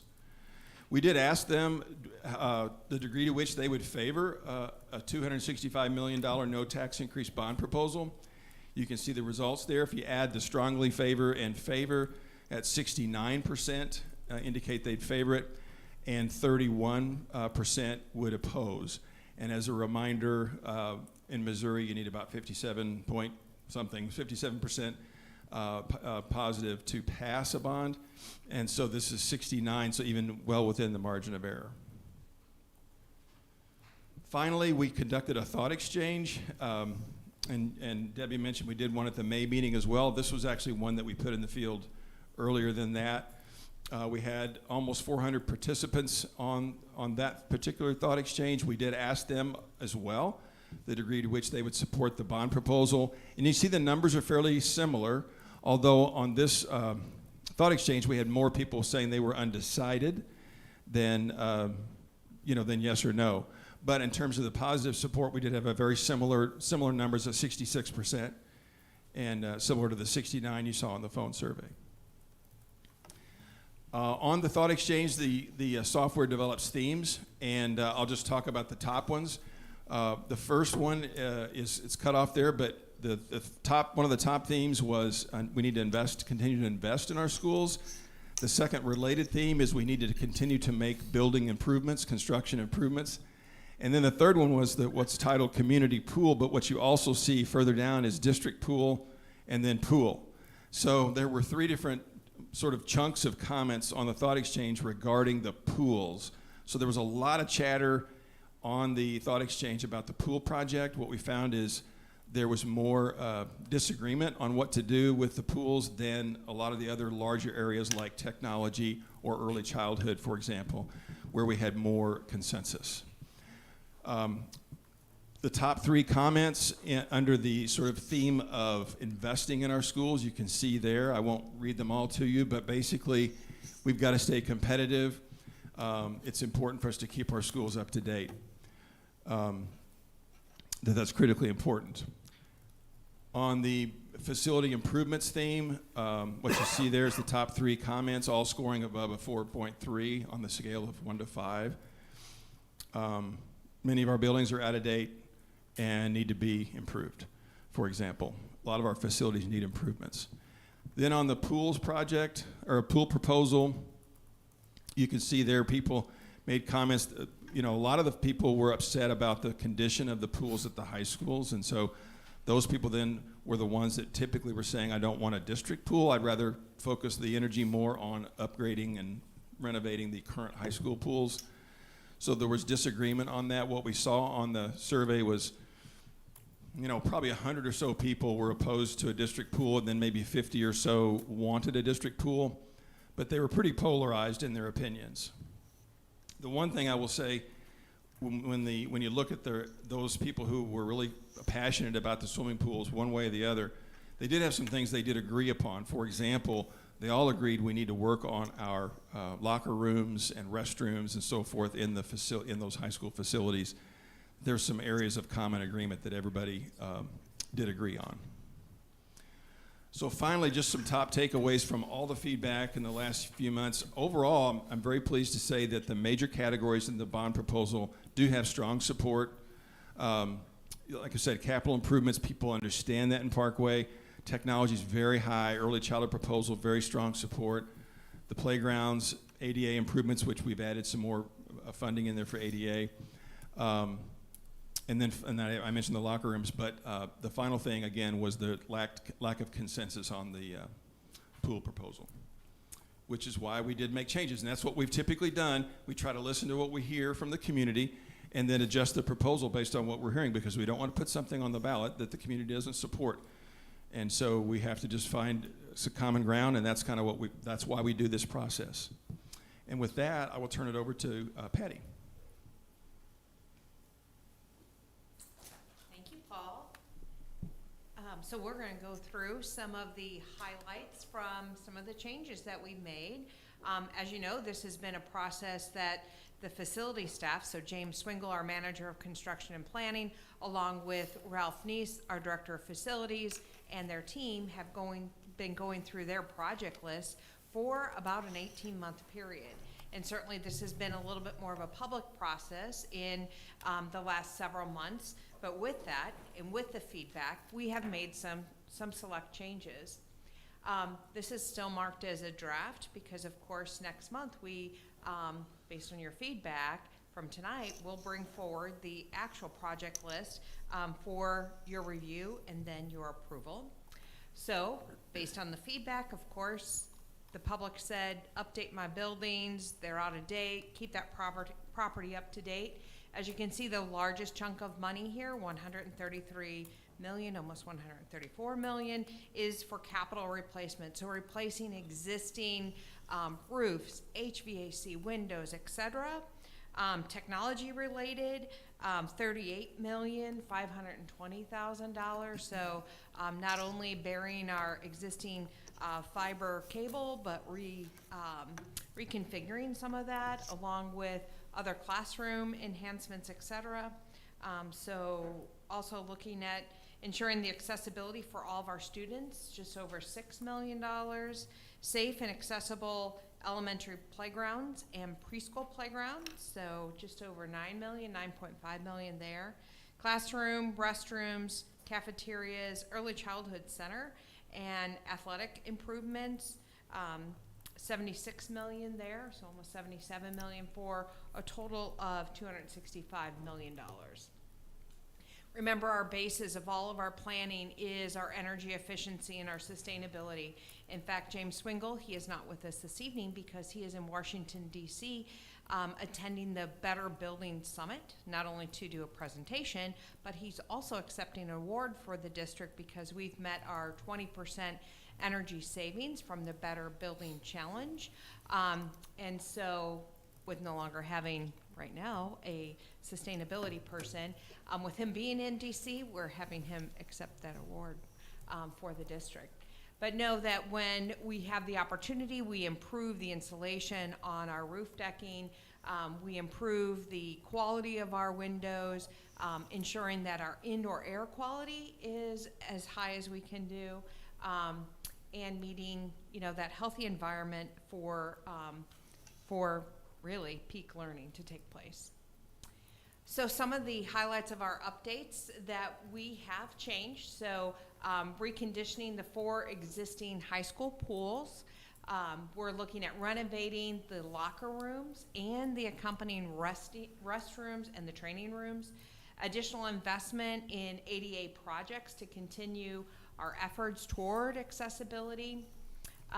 And updates based on the project priority and scoring with our facilities team and with our administrators. We heard feedback that some of the projects didn't necessarily meet all their needs. So one of the suggestions for a change at Northeast Middle is to add a choir room renovation.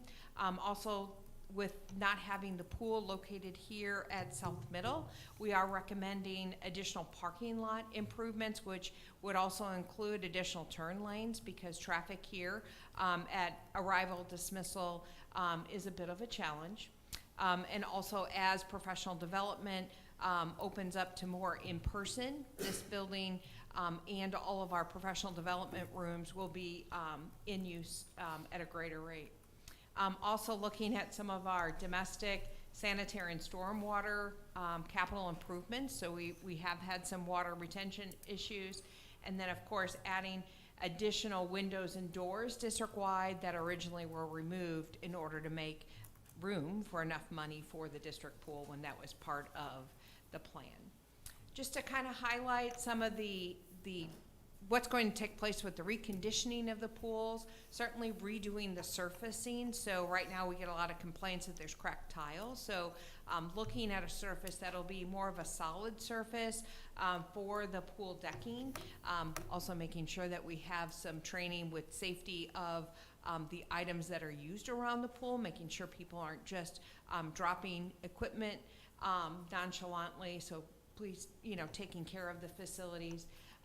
Addressing some air quality and humidity control. So we have many of our pool areas that have really high humidity. So, you know, putting specialized units in there in order to help with that. Improving our lighting and of course paint. You know, it's amazing what a new paint job does to make it look brand new. And then where possible, improving the bleachers. So in some of our pool areas, we actually have wooden bleachers. So improving that, hopefully to make that last longer as well. Some of the requested locker room updates include new flooring, paint, lockers, lighting, really making it a 2022 locker room and not necessarily one that was built 50 years ago. In some of our schools, we actually have enough lockers for the whole student body. As we know, we only need enough lockers for that class or that team at a time per se. Also redesigning that space with the showers, making it more privacy-based instead of group-based. They've requested air purifiers, which of course will be part of our plan with our ESSER funding as well. And then they had requested swim locker rooms designed for swimmers. So as they have their meetings, they'll find out more what that means. And of course, humidity control as well. Specifically, I wanted to mention some of our ADA projects that are on the list. So adding elevators at Riverbend Elementary and our North High High School as part of their carryover projects from this bond issue. That'll be high priority for the next bond issue. Also upgrading the existing elevator at West High. We have 2 cafeterias that have sunk in kind of cafeteria space. Well, we actually have more than that, but 2 of them. Specifically, we're going to fill those in with concrete so that they're a little bit more accessible for our students as well. At Oak Brook Elementary and Wren Hollow, we're going to improve some of the ADA access for the sidewalks and the parking lot network. A big thing that certainly has come to our attention, and you know, we've made room in the bond issue for that, and that is playgrounds. So not only accessible, but inclusive for all students to be able to safely play together and not on separate playgrounds. Including the playground surfacing at the elementary and early child locations to enhance child safety, of course.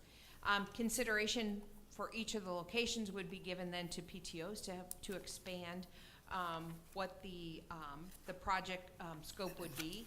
And the goal is truly to have our playgrounds throughout the district less than 10 years old. And of course, one of our highlights too is our early childhood facility that we're proposing. That would have additional rooms that would be available, not only freeing up space at Early Childhood Center that's located on Clayton Road, moving some of the student classrooms that are currently located there to closer to their home in the 63021 zip code, but opening some classroom availability in the south area as well as the west area as well. Included in that project, we also are proposing an admin center for our current teaching, learning, and accountability staff. Currently, they are located on rental property just off of Olive. With the inclusion of the admin on this property, we would save approximately $231,000 annually that we pay in that lease. And then, of course, the technology components. As you know from the surveys, from all the surveys, the technology components were rated very high. Of course, we all use that in our daily work, and of course, our students use it in almost everything that they do.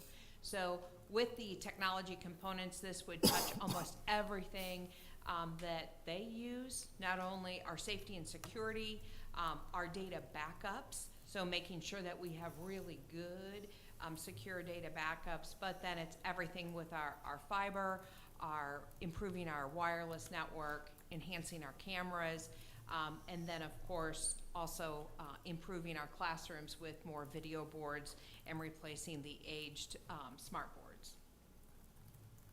So tallying this, you know, to provide another summary, we have 2 carryover projects as mentioned, both for Riverbend and for North High. As we know, most of the reasons for this carryover were some of the code changes that St. Louis County kind of, provided to us at the last minute, requesting that storm shelters with these building additions. So that led to them, we need to change the sprinkler system, a lot of those just got entangled, so it was best to bring those forward, delay them for priority projects for this bond issue. We have the approved list of 93 million for requested projects, which part of that includes the Early Childhood Center, the technology upgrades as well. And then the capital replacement that is included in the bond issue is essentially a 5-year replacement schedule that's included in our VFA schedule. So that totals right around 145 million in total. And then also our allocation, so our playgrounds and our ADA is included in there as well. So once again, that total bond issue, $265 million. Part of this is possible because we are a triple rated credit rating from Standard & Poor's, one of 4 school districts in the state of Missouri that hold that high of a credit rating. Any questions? I don't have a question, but I want to thank administration for making this change to the district pool concept and going in this direction and working to recommend that we upgrade our shower rooms, locker areas, the restrooms associated with the pools. After I did my tour, I really appreciate this because this will address every student going through our high schools in the Parkway School District. Every student will be served by this change. So that's not to say that we shouldn't continue a conversation for future about some type of aquatic center, because we acknowledge this isn't going to solve all of the problems at our high school pools, because we still have the issues related to the depth and the diving and all of that. So we recognize that that's not going to solve all the problems, and we can continue conversations in another direction. But I really appreciate stepping back and refocusing back into what is needed within our individual schools. I'm a lot more comfortable with this plan now, so thank you. Well, as Mr. Tandy said, we have demonstrated that we listen, Right. and not to you, as well as to the public as a whole, that, it's so vital that we take something to our public that they see that is got priority set, but also is supported by, because we really have, this is an important part of what we do, as Paul said, every couple of years, every 4 or 5 years. And it's vitally important that we do the right thing, get the right items on the ballot, and get the right projects, and get that support. Because we can't fall behind with 54-year-old buildings. Okay. So up next, you get me again. Yes, we do. You also will have Get Brian Brian Whittle, our Director of Finance and Purchasing, that we will be splitting up some of these slides. So you'll have- Kevin can't wait till you get to the fund balance. I know, right? Your favorite slide. So tonight, we will be presenting essentially the overview of the budget that we'll be bringing to you in the book next month. We did our initial assumptions with you in the month of January this year. So you won't see a lot of major changes tonight, with the exception, the transportation funding that Dr. Marty mentioned earlier is part of our revenue enhancements. So, like everyone else, we start with the mission, and we use that to guide all of our work, because even as finance people, our students are very, very important for us. So our Project Parkway goals, so goal 1, of course, is student focus. Our goal 2 is staff focused. And then our goal 3 is resource focused. So not only ensuring that our facilities are up to date and ready for our students, to providing them with a great learning environment, but we also want to make sure that we have resources for our personnel, finances, and of course our allocation of time.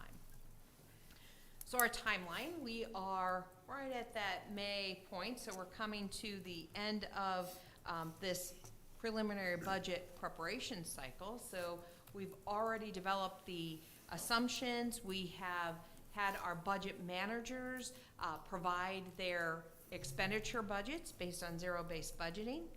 We have had Dr. Bogus and Dr. Cohen have worked on staffing with administrators based on enrollment projections and such, based on needs of our students as well.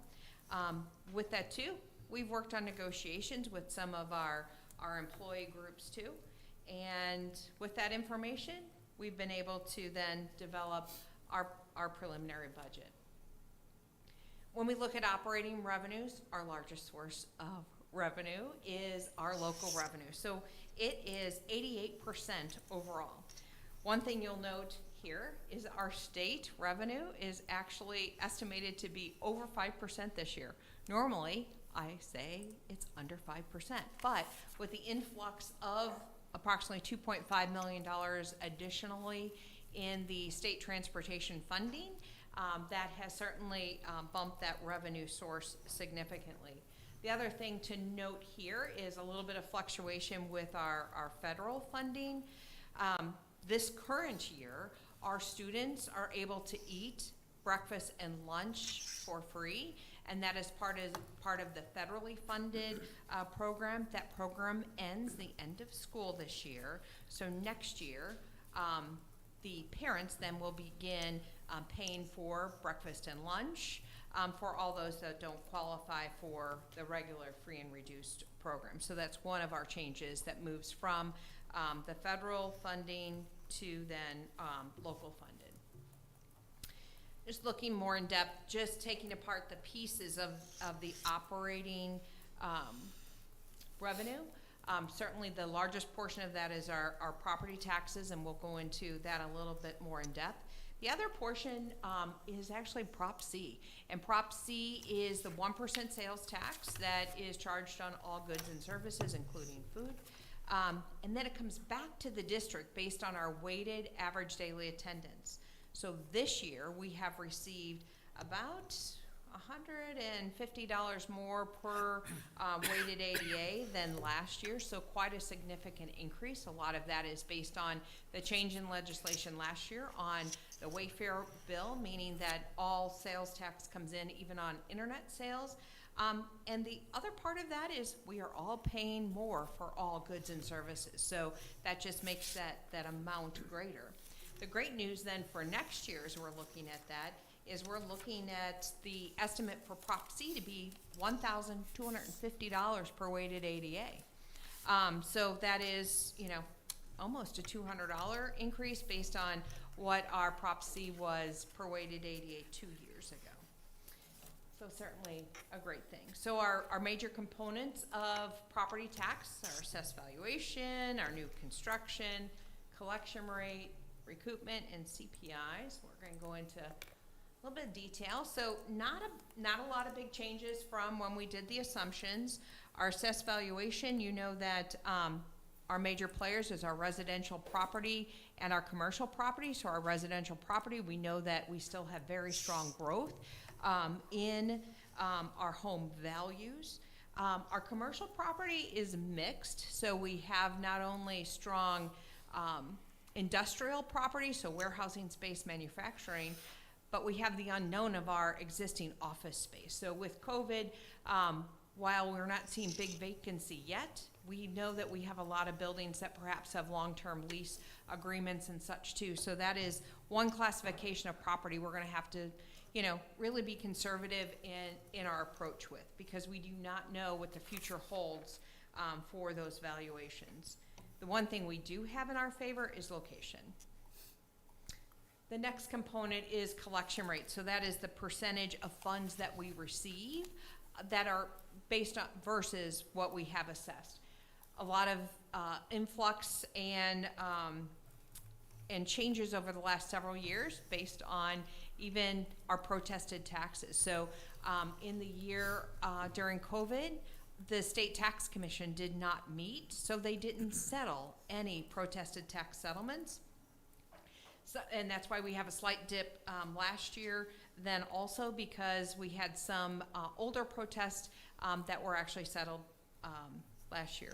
This year so far, it's not reflected on this graph, but we believe that our collection rate could be increased this year, just because simply our number of protests are down and our initial payment from our settlements was greater than what we expected. Next component, CPI. So if only this upcoming year was a reassessment year, CPI rates for our next year's tax will be 7%, but this is not a reassessment year. So we will not have significant growth in existing property. We're estimating a 0.5%. But in that future year, we are looking at a 2.5%. But of course, as we get closer to that, we will be adjusting that estimate up or down. New construction. We've had very strong new construction in the last few years. Particularly that green bar represents personal property. But as you can see, it's not always been a growth area for us for new construction. So it's highly unpredictable. We've estimated just conservative numbers on our new construction, not knowing how, not knowing how the inflation rates, the cost of construction, et cetera, is going to really affect our future construction in the area. So with this all together, you can see that we do have an overall increase in our operating revenues projected for next year. So the combination of our increase in property taxes, our increase in that weighted ADA, and of course the significant increase in our state revenue as well. You may notice that our federal revenue is down slightly, and part of that is based on our usage of our ESSER funds. When we look at federal programs beyond the federal programs for our lunch and breakfast programs, essentially when we're building the budget, our revenues are equaling our expenditures. So whether it's the title programs or the ESSER funding. So ESSER 2 for next year is expected to be fully spent really by the end of this year. So nothing carrying over for ESSER 2 in next year, only ESSER 3. And right now we have about $7.1 million estimated for next year. That includes $2 million for summer school, $2.3 million for care coordinators, virtual positions and software, another $750,000, and then for miscellaneous PPE, software, etc. When we presented in January, we talked about some probable changes. So on the food service funding, as we've stated, that is moving to local funding. When we're looking at participation and estimating our revenue for next year, we are using the participation rates actually from our 2019-2020 school year, and then our current prices, which the board just approved, the continuance of our pricing for our student breakfast and lunch. We had a slight increase for our adult lunches. For early child tuition, Dr. Paulson did do a review of early childhood tuition and accompanying rates. While we know we have a strong program and we have waiting lists, we also know that right now is most likely not the exact time to increase tuition rates. So she is looking at this, and most likely that'll be a recommendation for next year or the year following. So with this, I'm going to turn this over to Brian Whittle, our Director of Finance and Purchasing, and he is going to review expenditures for you. Hello, thank you for having me. I always like this slide. It starts with, it's a puzzle piece. It truly is, because when we get our 4 components of the budget together, you add them up and then you look at them. I think, every year a little before spring break, I think me and Penny put them all together and we look to see if it's where it's at. Does Penny to get out her scalpel, make some fine tuning cuts to it, get out the scissors for big cuts, or, get out a machete for a big cut. She has a lot of sharp objects in her office. So let's start with the big ones are the salaries and benefits. It starts really with Dr. Bogus and Dr. Cohen evaluating our needs, working with the principals to see, what's enrollment at, what anticipated changes there are, and then that kind of builds that. And then program directors, principals, and the superintendent's action team get together for the program budget needs as well. That's when we put together the puzzle, but get a little more in that detail in a second. Nope, I went the wrong way. Yep, there we go. And then here's just a breakdown of our expenses. As always, salaries and benefits, just about 85% of our budget. We're truly a people organization. That's why it's important we work with HR so much. HR and finance have to work together. We have to be fiscally sustainable and realistic with our money about how to meet the needs for our students. So, but I always like that, it's always a tremendous amount that goes to salaries and benefits, and it's true for all school districts. So, all right, now here I'll get into the process. So, we start with what Patty just went through. We get those revenue numbers, we look at what our fund balance growth should be, and that kind of puts a ceiling on what our expenses can be. It sets the bar. From there, we do zero-based budgeting.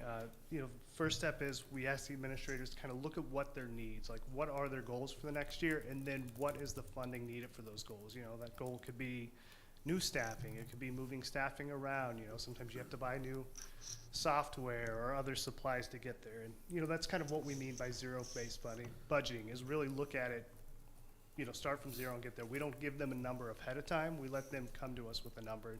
That is why sometimes she has to make cuts, but normally I think all the programs and schools are pretty reasonable with it. And then also there are some expenses you can't really zero-based budget, fuel, heating, lighting, those kind of things, but we do, we are winning an award because we cut it 20%, so we do have a good estimate of what those are going to be every year. Okay. So we start staffing, kind of look at our Project Parkway goals. What are our staffing needs, class size targets? How do we get there? Is there additional staffing like this year, next year, and the year after? There are some additional staffing we are funding through ESSER funds to kind of meet the needs that have risen from the challenges related to COVID. We also have, our salary increases to factor into. Currently, we're still negotiating with CWA and Puma. With support staff, we are having retention challenges, with about 100 people short. You're like, oh, that's good, fiscally you're saving money, but really some of that's offset by paying more overtime, and you get burnt out staff, and then that just kind of adds to it, and then sometimes if you don't have the staff needed to do preventative maintenance, is that going to shoot you in the foot later? You get the short-term savings. So we really do want to get that full hiring done, and there's the transportation task force they've talked about as well. And as you know, we've been bringing pay band changes to the board too, to attract new staffing, and we factored those into when budgeting the salaries. So, all right, here's our enrollment. The really big drop is over 10 years ago. It would almost be flat, if you consider we're not changing too much relatively. Each year is kind of what we'd consider flat or neutral. A lot of the drop can be attributed to our voluntary transfer students. That number is reducing every year. I think, overall we would be neutral otherwise. So this could lead to a slight decrease in staffing, but really it's not that drastic. If you drop 50 students and you put that over every school, can you really reduce a position that way? Class sizes aren't truly dropping in that scenario. So, and then here's the salary increases we used. As I mentioned, we're still working with CWA and Puma to figure out those raises, but we have figured out for other staff members. And then when we get into the future years and do those forecasts, we kind of project, based on the historical averages. So, all right. The other big part, over 23% of our budget is benefits. Benefits can kind of be cut into two scenarios. What we typically think of when you hear benefits: health, dental, vision, life, employee system programs, and the other half is based on our salary. So employment taxes, FICA, Social Security, Medicare, and then the state retirement system. So we have about 55 million in those benefits altogether. About 27 goes to the health, dental, and life, and the other half goes to retirement and FICA. But this year for our health, dental, or really just our health plan, we had our first increase since 2018. Really, we've been very fortunate. Our health and benefit costs have increased essentially less than 1% a year, and that includes what employees pay, for their dependent coverage. So it's a number we're very proud of because we can almost assure there's very few employers that have been able to offer that to their staff and, keep costs down. So some of the reasons are we have our Care ETC clinic. We have a new pharmacy benefit manager in CVS. So far through April compared to the first 4 months of last year, we are 4% down in pharmacy costs. We spend a lot of money on pharmacy, so that's a great number. Hopefully it continues through the rest of the year. I think we have a very active wellness program. We've won awards for our wellness program and our mental health programs for staffing, and I truly believe that that kind of preventative care has helped us reach these lower increases year to year in claims.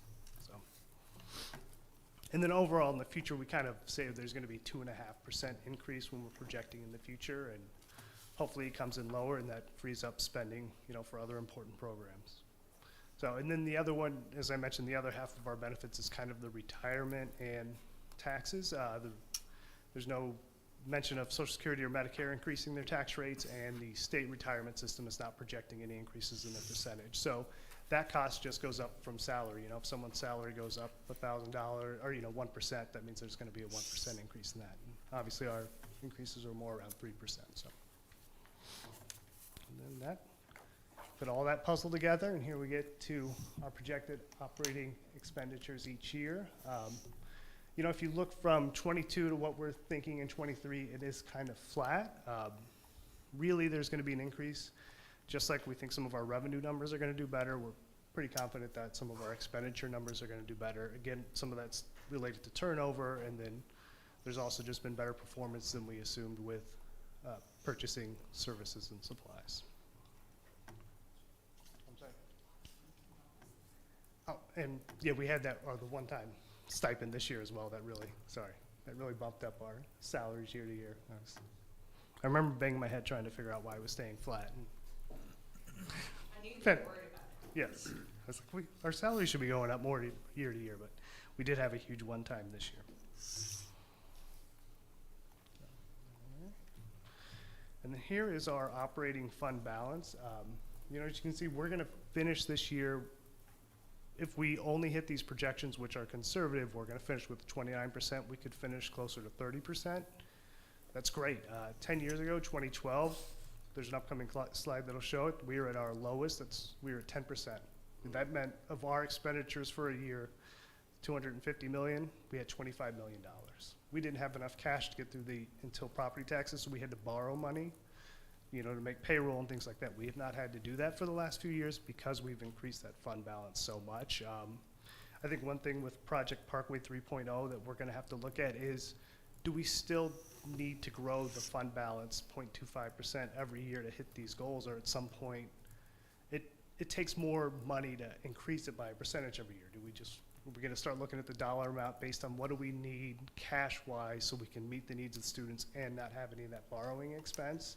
And we're definitely there now. I mean, that cash number is going to increase every year, but with a $60 million fund balance, we were able to not borrow. So that is just something to put in your mind for the future. And I'll let Patty go over the next graph. There it is. You knew we were going to bring it, right? So this is for the new people here. Certainly this is one of the graphs that tell our history and kind of tell our why. Why do we have a fund growth policy? Well, as Brian mentioned, we used to run out of cash every year. We received most of our money at December, January, and then actually this month we just received it in May. Usually it's not until June that we receive our protest. So we get very little state funding, so we don't have enough revenue on a monthly basis to cover our payroll expenditures. So it's really important that we have savings. So this does show our history, our battle, a bit of our victory. We don't want to celebrate too much because we certainly don't want to go back to that point in time where we go down the ski slope. So at that point in time, we need to decide what our new fund balance growth policy should be. Should it remain the same? Should it be less? And be conservative. So we know, just like in the Great Recession, we knew property values were going to be changing. Unfortunately for us, we didn't change or moderate our expense spending at that point in time. So we do need to be conservative in our approach in the future until we know the real outcome of leased property and especially office space as well, and what that'll do to our property values, because we know from history it can impact us as well. So we just need to be conscientious of that. Dr. Marty, did you want to add anything with this slide? Well, it's one of my favorites too, because it does show the history and what we want to certainly avoid in the future. Why don't I do this? So looking at our bond planning and construction projects, this summer, we have $38 million in projects that we'll be completing. Part of that are delayed projects from last year. We had some code questions last year. We paused the projects in order to get the opinion from the code facilities, adjust our plans. So this year, once we're finished, we will have almost all of our front vestibules finished, with the exception of Riverbend and North High. Those are two projects that have carried over. Also, when we look at our debt service, we do have a very healthy debt service fund. As you know, we have the future bond planning for the $265 million bond issue we hope to place on the November ballot. Well, when we did this, we had very low interest rates. We still have the benefit of lower interest rates than our cohort simply because of our AAA bond rating, but certainly the interest rate market has changed quite a bit in the last few months. And then just our recapitulation of all funds. If you look at our total fund balance with all of our funds, we do have a decrease year over year in cash. So from 128 million to the 116 million. Most of that, as you can see, the only fund that's deficit spent is the capital projects fund, along with the 2018 bond issue. So that's planned spend down of those funds. We do hope that that fund will be depleted by the end of the summer projects being completed. Any questions?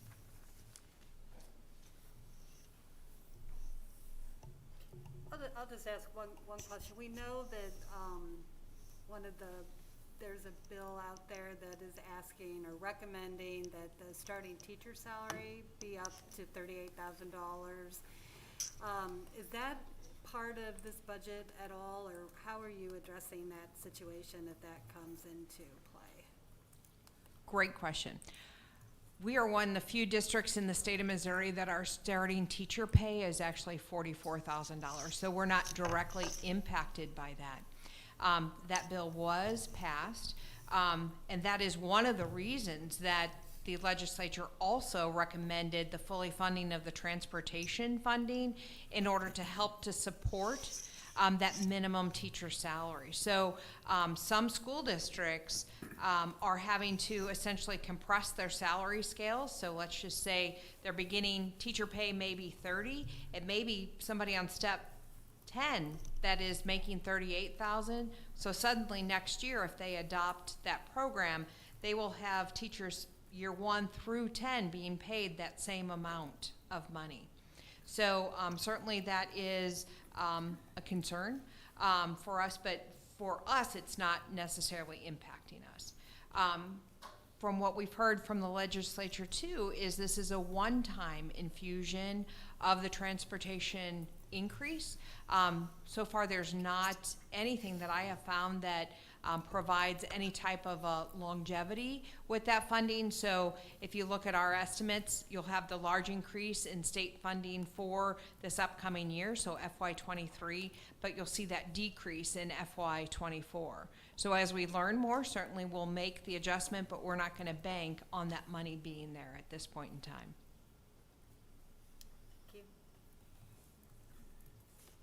You talk about future bond planning and interest rates. Do we have a cushion built into our bond amount? And, you know, because when we started this last fall, obviously interest rates were much lower, and and we maybe weren't foreseeing some of the inflation that we're seeing now. When they made the estimates, we used Piper Sander as our financial advisor. They used more of an average rate and not necessarily current market rates when they looked at the interest. So we'll need to get that, preview of what that looks like now with 2 federal interest rate increases. The other thing that they utilize is a very low growth estimate for our assessed valuation. And as you know, the debt service fund does not have a cap on growth like the operating fund. The operating fund is tied to CPI and a 5% max. There's not a maximum growth calculation for the debt service fund. So as long as our assessed valuation continues to grow, we should be good. The other thing is we have a very healthy cash balance in our debt service fund. So we are at that point in time where we either need to issue more bonds or lower our tax rate. So it's really hitting at a good time. So if interest rates continue to climb very steadily, it may be just a longer time period that we'd have to essentially issue those bonds, but certainly we still would have the capacity for the $265 million bond. Any other questions? Okay, thank you very Awesome. much. Thank you very much. And that concludes our business tonight. So thank you, everyone, for hanging in with us. May I have a motion and a second to adjourn the regular meeting? You want it? No, you do it. So moved. Second. All in favor? Aye. Any opposed? Motion carries 7-0. Thank you all for attending. Generous.